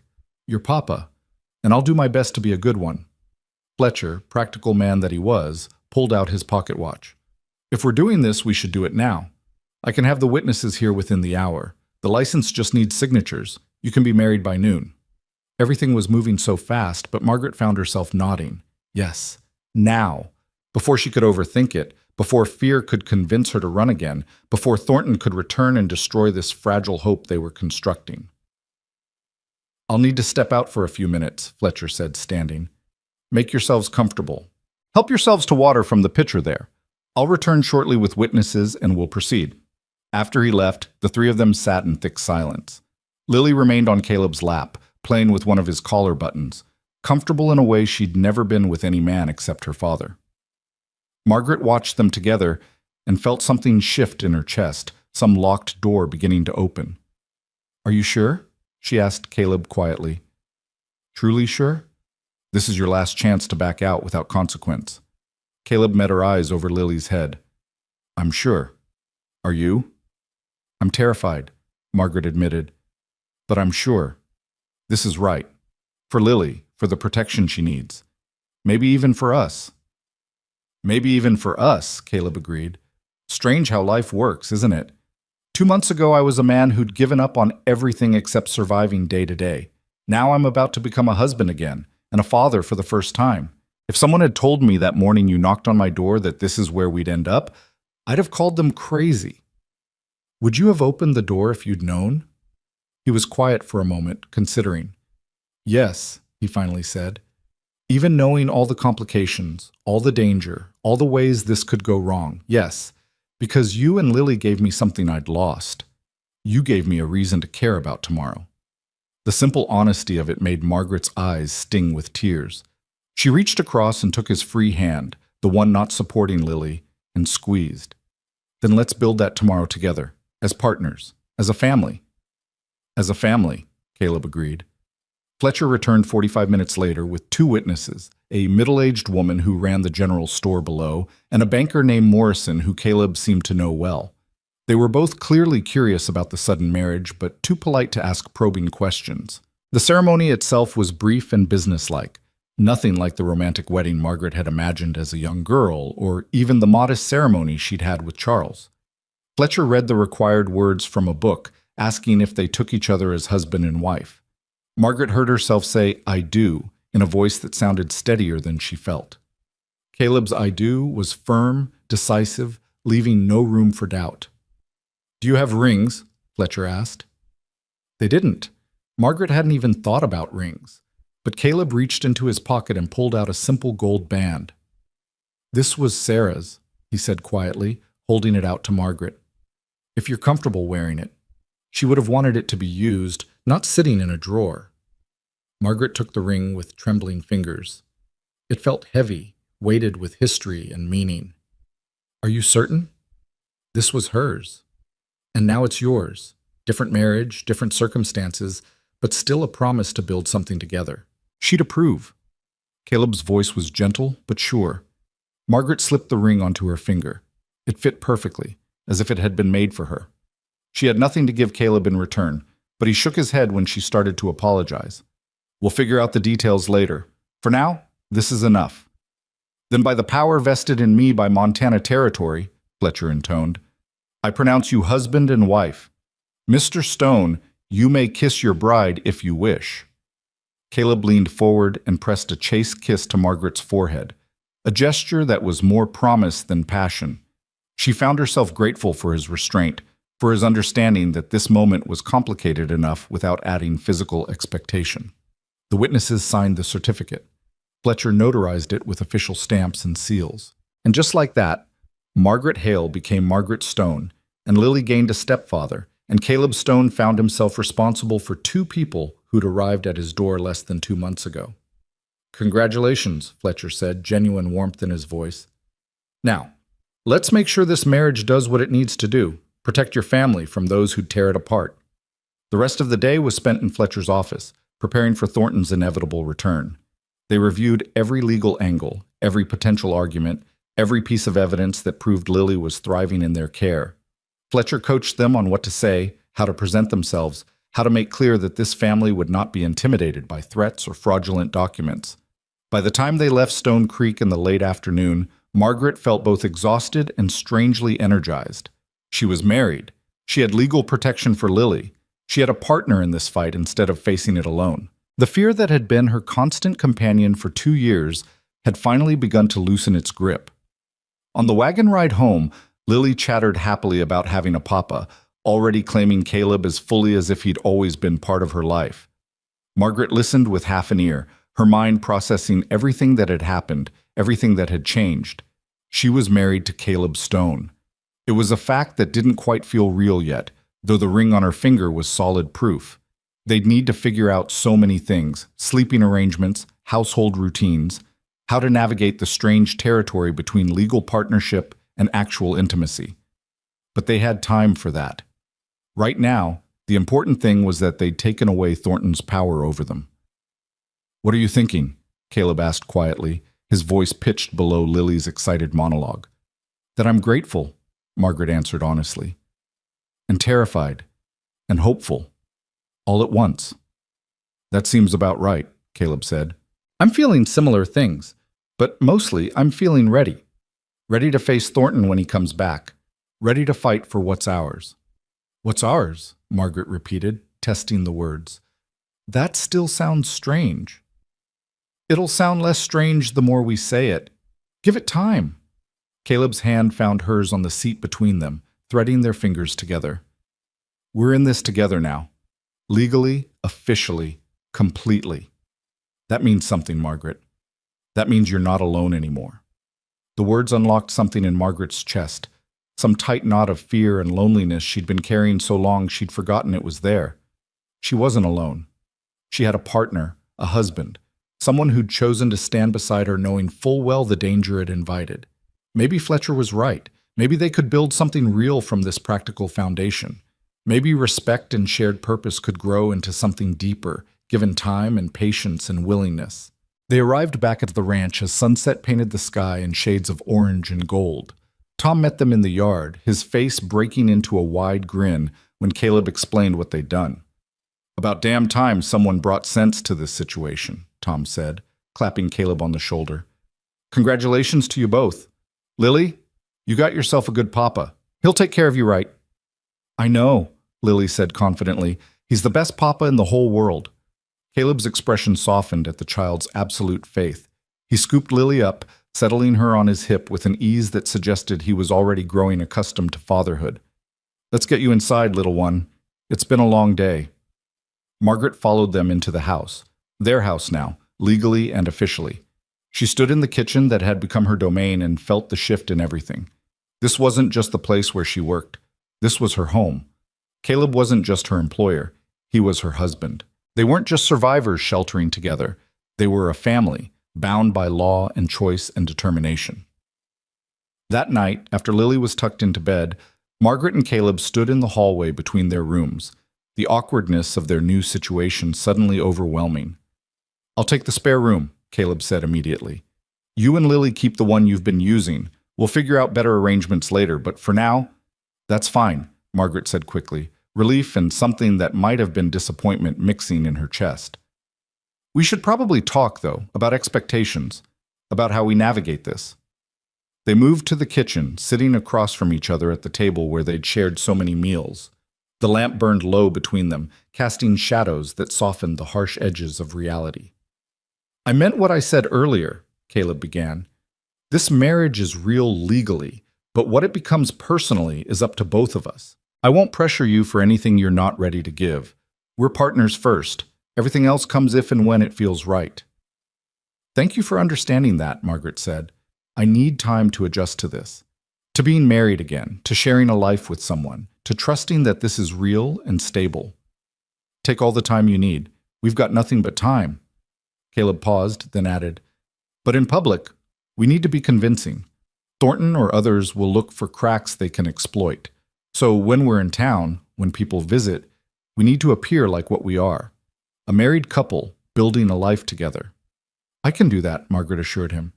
I'm good at pretending when necessary. Let's hope we won't have to pretend for long, Caleb said. Let's hope this becomes real enough that there's no pretending involved. The comment hung in the air between them, full of possibility and uncertainty. Margaret wanted to ask what he meant, wanted to explore whether he felt any of the complicated attraction she was beginning to feel toward him. But it was too soon, too raw, too much for one day that had already held more change than most people experienced in years. I should sleep, she said instead. Tomorrow Thornton might return and I need to be ready. We need to be ready, Caleb corrected. We face him together, remember? Together, Margaret agreed, standing and moving toward her room. At the doorway, she paused and looked back. Caleb? Thank you for everything, for giving us safety, for giving Lily a father, for giving me a chance to stop running. Thank you for knocking on my door, Caleb replied softly, for reminding me that life goes on even after loss, for bringing light back into this house. They held each other's gaze for a long moment, something unspoken passing between them. Then Margaret retreated to her room where Lily slept peacefully, secure in the knowledge that she finally had a family again. Margaret lay down beside her daughter and stared at the ceiling, processing the enormity of what they'd done. She was married, she had legal protection, she had a partner in the fight ahead. The ring on her finger felt both foreign and right, a physical symbol of promises made and future uncertainties.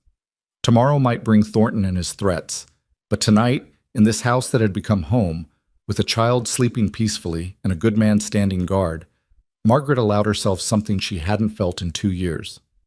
She allowed herself hope. Thornton returned exactly 4 days later, and this time he didn't come alone. Margaret was hanging laundry when she spotted the riders, 3 of them approaching in a tight formation that spoke of purpose and authority. Thornton rode in front, flanked by 2 men wearing deputy badges that glinted in the morning sun.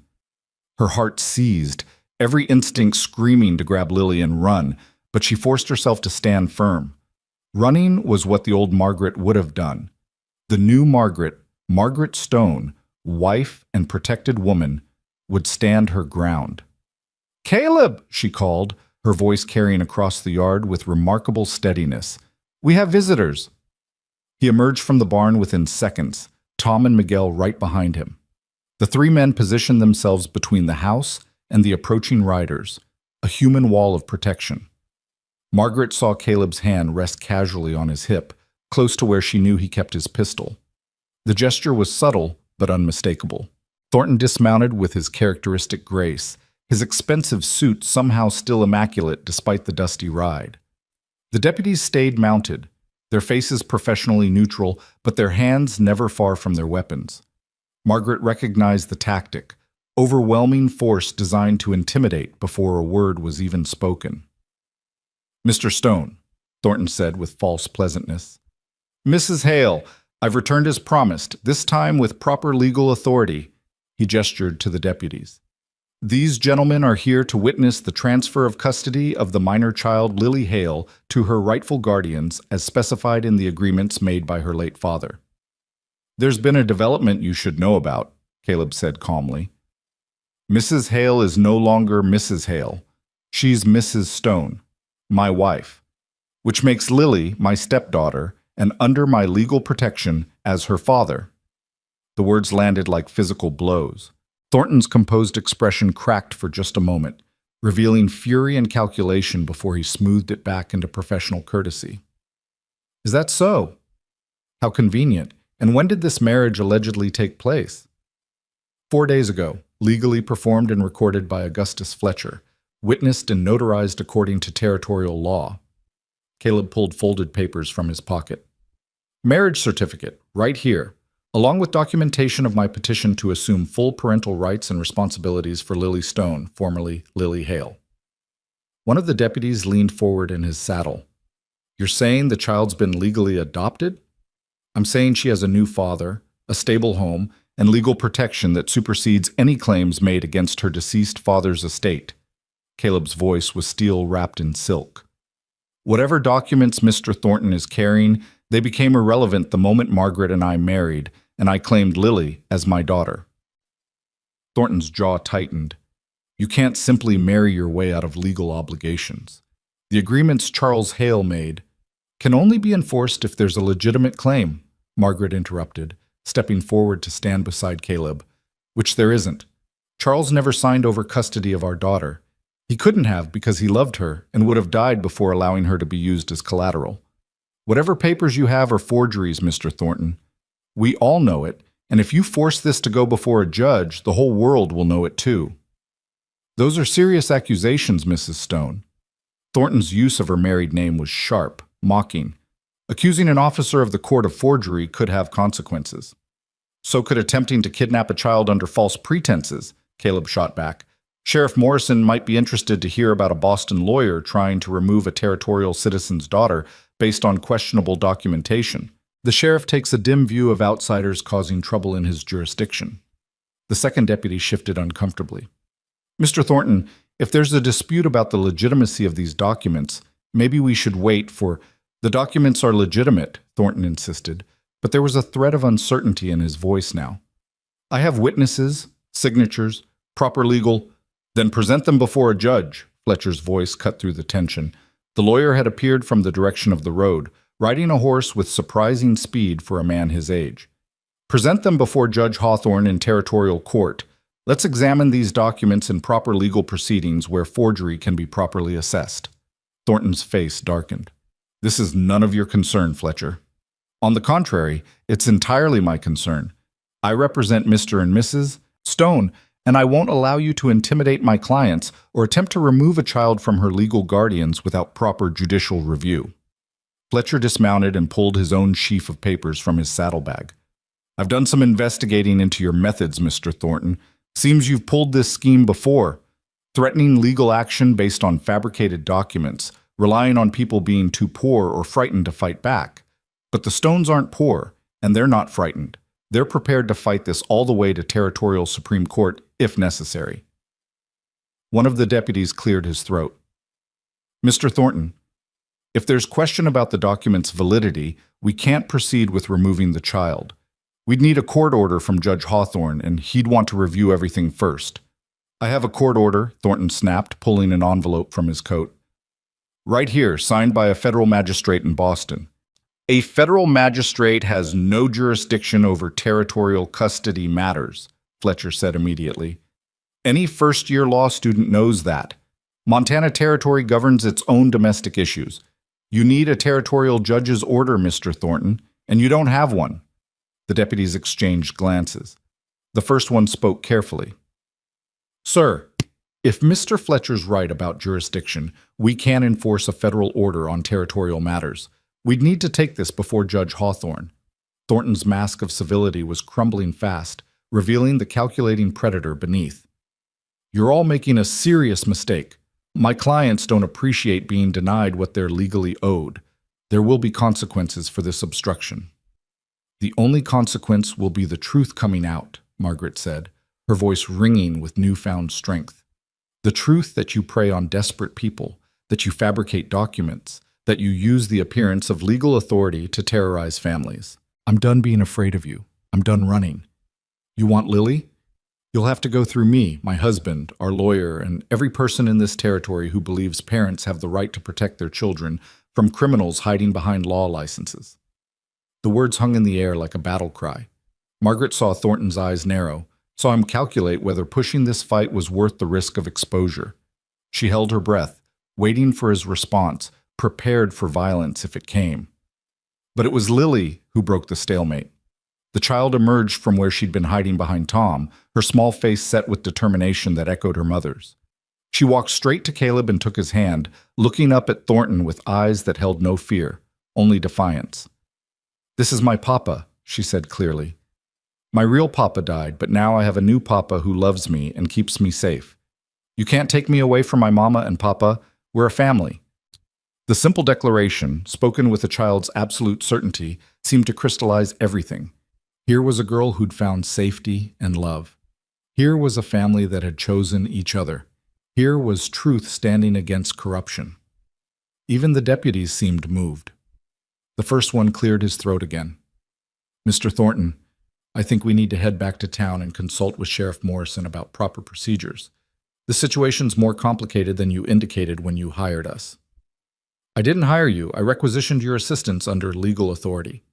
"Which may not apply here," the deputy interrupted firmly. "We're not taking a child from her home without proper territorial authorization. That's final." Thornton's face had gone red with suppressed rage. "This isn't over. I'll be back with proper documentation, with a territorial judge's order, with whatever's necessary. You people think you've won, but you've only delayed the inevitable." "By all means, go to Judge Hawthorne," Fletcher said cheerfully. "Request a full hearing. Present your evidence. We'll present ours, including testimony about your pattern of fraud and intimidation. Let's see whose documentation holds up under judicial scrutiny." The threat was clear. If Thornton pushed this to court, his entire operation would be exposed. He could pursue this one case and risk destroying his ability to prey on future victims, or he could cut his losses and retreat. It was a calculated gamble, banking on Thornton's self-interest outweighing his commitment to his clients. For a long moment, Thornton stood frozen, clearly weighing his options. Then his expression shifted, became cold and closed.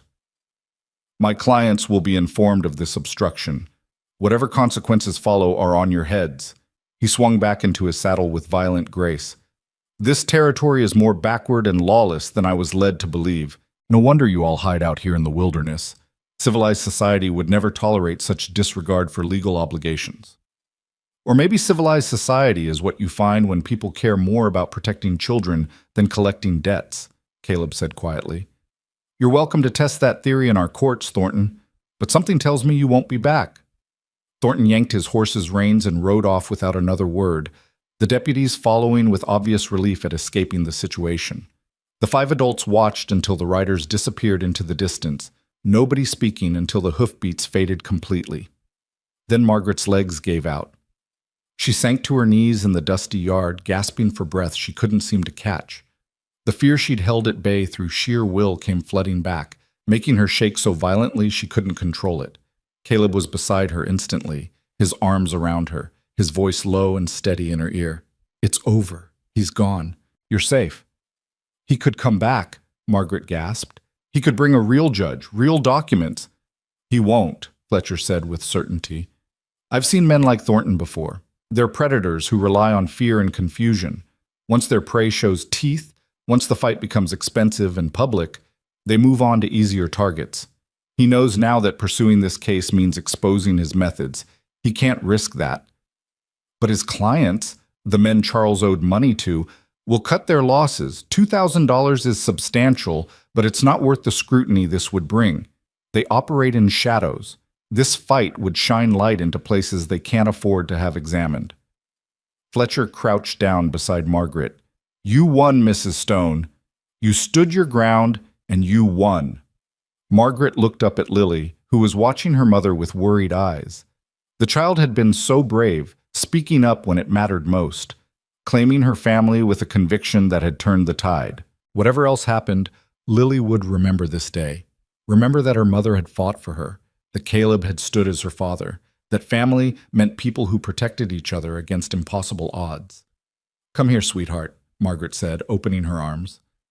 Lily rushed into them, and Margaret held her daughter tight, breathing in the scent of her hair, feeling the solid warmth of her small body. Real. Safe. Still hers. Tom cleared his throat gruffly. Well, that was more excitement than I've had in years. Miguel, let's get back to work before the horses think we've forgotten them entirely. Boss, you take care of your family. We'll handle the ranch for a while. After the two men left, Fletcher prepared to return to town. I'll file paperwork formally documenting the adoption and marriage. Make sure everything's properly recorded. If Thornton does somehow convince a territorial judge to hear his case, which I doubt, we'll be ready. But I truly believe you've seen the last of him. Thank you, Caleb said, shaking the older man's hand. For everything, for believing us, for fighting with us. That's what law should do, Fletcher replied. Protect the innocent, defend the powerless, stand between families and those who destroy them. Today it worked the way it's supposed to. That's worth more than any fee. He tipped his hat to Margaret. You've got a good man here, Mrs. Stone. And Mr. Stone, you've got a family worth fighting for. Take care of each other. After Fletcher rode away, the three of them stood in the yard, Caleb, Margaret, and Lily, connected by shared trauma and shared victory. The danger had passed, at least for now. The threat that had hung over them like a storm cloud had dissipated, leaving behind shaky relief and the beginning of genuine hope. I think, Caleb said slowly, we could all use something normal right now. Margaret, what do you say to making that bread Lily claims tastes like sunshine? I think we've earned something sweet. Margaret laughed, the sound surprising her with its genuine joy. I think that's the best idea I've heard in weeks. They went inside together, and Margaret set to work in the kitchen that had become her sanctuary. She mixed flour and water and yeast, her hands performing familiar motions that soothed her rattled nerves. Lily pulled a chair up to the counter to watch, asking her usual stream of questions. Caleb sat at the table with coffee, his presence solid and reassuring. This, Margaret thought as she kneaded dough, was what safety felt like. Not the absence of danger, but the presence of people who'd stand beside you when danger came. Not isolation and constant vigilance, but community and shared strength.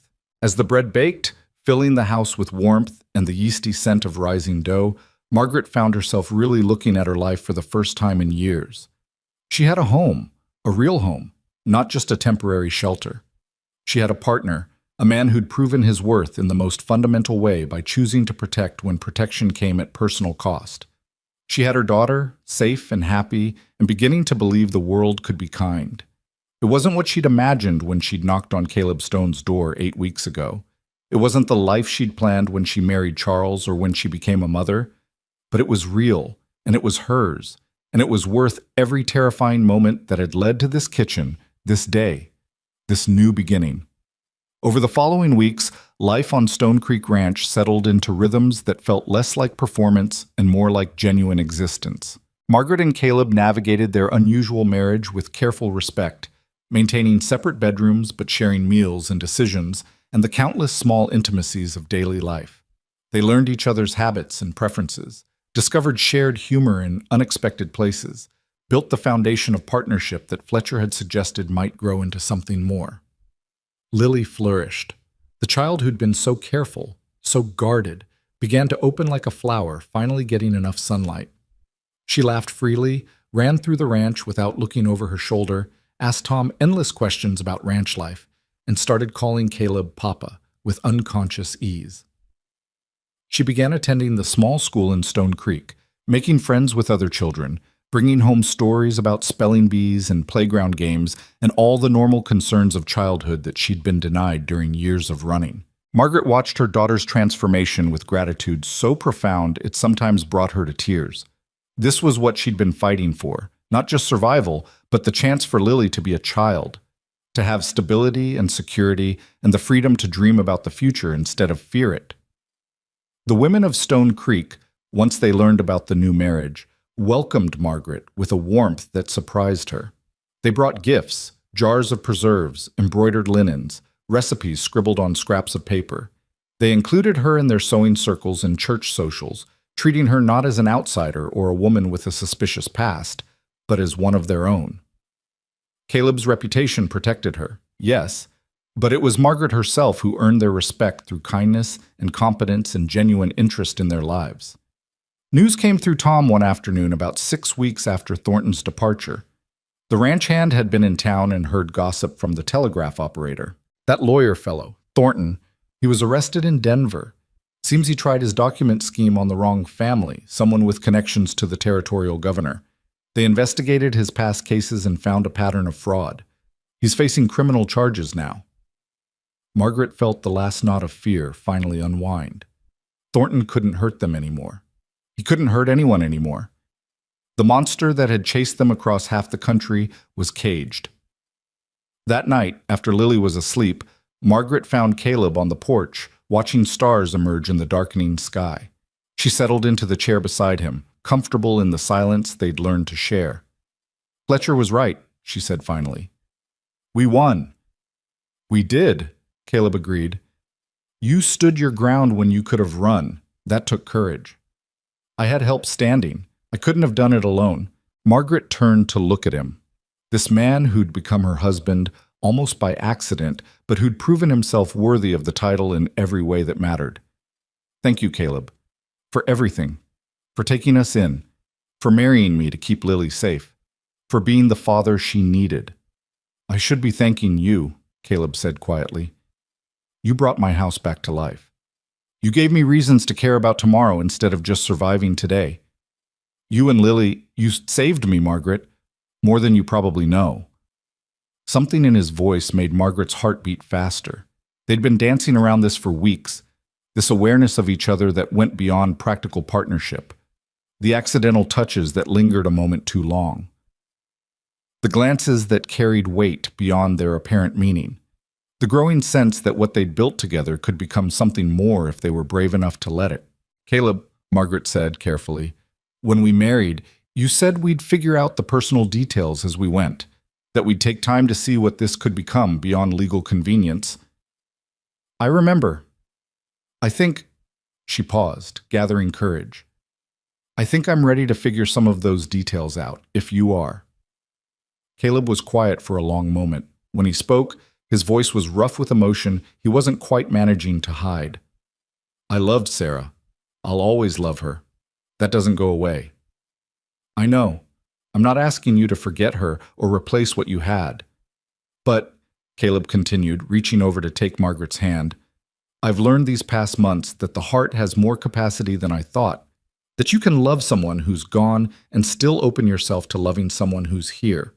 You've become important to me, Margaret, not just as my wife on paper or as Lily's mother, but as you. I'd like to explore what that means, if you're willing." Margaret felt tears prick her eyes. "I'm willing. I'm ready.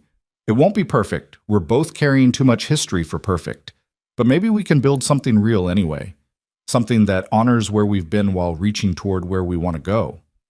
"Something real," Caleb repeated, standing and pulling her up to face him. "I like the sound of that." He kissed her then, not the perfunctory kiss of their wedding ceremony, but something genuine and full of possibility. Margaret kissed him back, tasting hope and promise and the beginning of something that might actually be love, given time and patience and willingness to try. When they finally pulled apart, both breathing harder than warranted by the simple kiss, Caleb rested his forehead against hers. "We should probably take this slow. Figure things out properly." "Probably," Margaret agreed, though neither of them moved apart. "Give Lily time to adjust to us being more than just convenient partners." "That's wise." Maybe move your things into my room, our room, gradually so it doesn't feel rushed. Very sensible. They stood there under the emerging stars, holding each other and grinning like fools, both recognizing the absurdity of trying to be sensible about feelings that were already well beyond sensible. Or, Caleb said, we could acknowledge that we're both adults who've earned the right to make our own choices about our own lives. And we could just decide to build this marriage into something real because we want to, not because anyone's forcing us. I like that option better, Margaret admitted. So they did. They took the marriage that had begun as a legal convenience and transformed it into a genuine partnership. Margaret moved into Caleb's room and they learned to share space and intimacy and the 1,000 small negotiations of actual matrimony. They fumbled and laughed and occasionally frustrated each other, but they kept trying, kept building, kept choosing each other every day. Lily adjusted with the resilient adaptability of children. She was delighted to have parents who clearly cared for each other, who laughed together over breakfast and held hands while walking to town, and sometimes danced in the kitchen when they thought no one was watching. She stopped having nightmares about men coming to take her away. She started planning what she wanted to be when she grew up. She became, simply and wonderfully, a child allowed to be a child. The seasons turned. Autumn gave way to the brutal Montana winter Caleb had warned them about, and then winter softened into spring. The ranch thrived under their combined efforts, Caleb's expertise, Margaret's management, even Lily's small contributions of gathering eggs and feeding chickens and bringing joy to mundane tasks. News came occasionally from the wider world. Charles's creditors had indeed abandoned their pursuit once Thornton's arrest made clear that continuing would bring unwanted attention. The debt died with Charles, as it legally should have from the beginning. Margaret was free, truly free, for the first time in 3 years. On a warm afternoon in late May, nearly a year after Margaret had first knocked on Caleb's door, the three of them sat on the porch watching storm clouds build over the mountains. Lily was teaching herself to braid rope under Tom's patient instruction, her small fingers struggling with the complex pattern, but her determination absolute. "She looks like you when she gets that determined expression," Caleb observed, nudging Margaret with his shoulder. "She's stubborn like her father," Margaret countered. "Both of them, actually, the one who gave her life and the one who chose to raise her." They'd learned to speak of Charles without bitterness, acknowledging his role in Lily's existence while not excusing the choices that had endangered his family. It was a delicate balance, but one they'd managed to find. "Have I told you today that I love you?" Caleb asked suddenly. Margaret turned to him, still startled by casual declarations of affection after so many years without them. "I don't think you have." "Well, I do love you, both of you, this life we've built together." He gestured at the ranch, the mountains, the sky, preparing to storm. "All of it." "I love you too," Margaret said softly. "I didn't think I'd ever say those words again and mean them, but I do. I love our complicated, imperfect, absolutely real life." Lily looked up from her rope braiding, her face split by a grin. "Are you two being mushy again? Tom says you're always being mushy." "Tom should mind his own business," Caleb called toward the barn, where the old ranch hand was undoubtedly listening. "Can't mind my business when you do your mushiness right out in public," Tom shouted back, his laughter carrying across the yard. Margaret laughed, the sound free and genuine. This was her life now, this ranch, this family, this community of people who'd claimed her, and whom she'd claimed in return. Not the life she'd planned or expected, but infinitely better than anything she could have imagined that desperate day when she'd arrived at Caleb Stone's door with nothing but an iron pot and hope. The storm broke with dramatic suddenness, rain sweeping across the ranch in sheets. They scrambled inside, laughing and dripping, Lily shrieking with delight at the adventure of it all. Margaret busied herself stoking the fire and preparing hot drinks while Caleb and Lily toweled off, their voices mixing with the drum of rain on the roof. Later, after dinner, after Lily was tucked into bed with stories and kisses, after the storm had passed and left the world smelling of wet earth and possibility, Margaret and Caleb stood at their bedroom window, watching moonlight break through departing clouds. "Do you ever regret it?"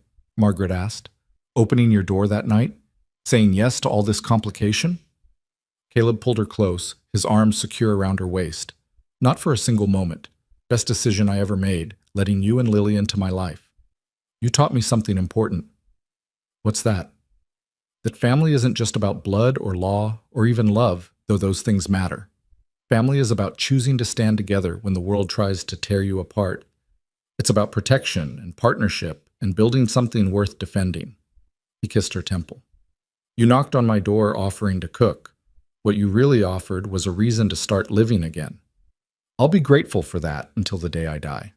Margaret turned in his arms, reaching up to cup his face. We saved each other, I think. You gave us safety when we needed it most. We gave you purpose when you'd forgotten why life mattered. We all got exactly what we needed, even if we didn't know it at the time. Fate, maybe, Caleb suggested, or luck, or just the universe deciding we'd suffered enough and deserved something good. Whatever it was, I'm grateful. Margaret kissed him softly. I'm home, Caleb. After 3 years of running, of being afraid, of never knowing if tomorrow would bring disaster. I'm finally home. You are, he agreed. We all are. This is our home, our family, our life. And nobody, not Thornton, not creditors, not the past, can take that away from us. We fought for it. We earned it. It's ours. They stood together in the moonlight, husband and wife, not by accident or convenience, but by choice and commitment and hard-won love. Outside, the ranch settled into quiet night sounds, cattle lowing, horses shifting in their stalls, the wind singing through pine trees on the mountainside. Inside, 3 people who'd found each other against impossible odds slept secure in the knowledge that they belonged to each other, protected by bonds stronger than blood and deeper than law. The woman who'd knocked on a widowed cowboy's door offering her skills as a cook had become the heart of his home. The child who'd hidden behind her mother's skirts had become a daughter with 2 fathers, one who'd given her life, one who'd chosen to give her everything else. The man who'd been slowly dying of grief had rediscovered reasons to live, found in the laughter of a child and the love of a woman brave enough to believe in second chances. Stone Creek Ranch had become more than a place. It had become a testament to the power of choosing family, of standing together against darkness, of believing that broken people could build something whole if they were willing to try. The knock that had started everything had led to this, to peace, to belonging, to love that was real precisely because it had been tested and had survived. Margaret Hale had arrived seeking employment. Margaret Stone had found home. And in finding home, all 3 of them had finally, completely, been saved. The end came not with dramatic flourish, but with the quiet certainty of sunrise after a long night. They had weathered the storm. They had protected what mattered. They had built a family that would last not because it was perfect, but because it was real and chosen and defended with everything they had. That was enough, more than enough. It was everything.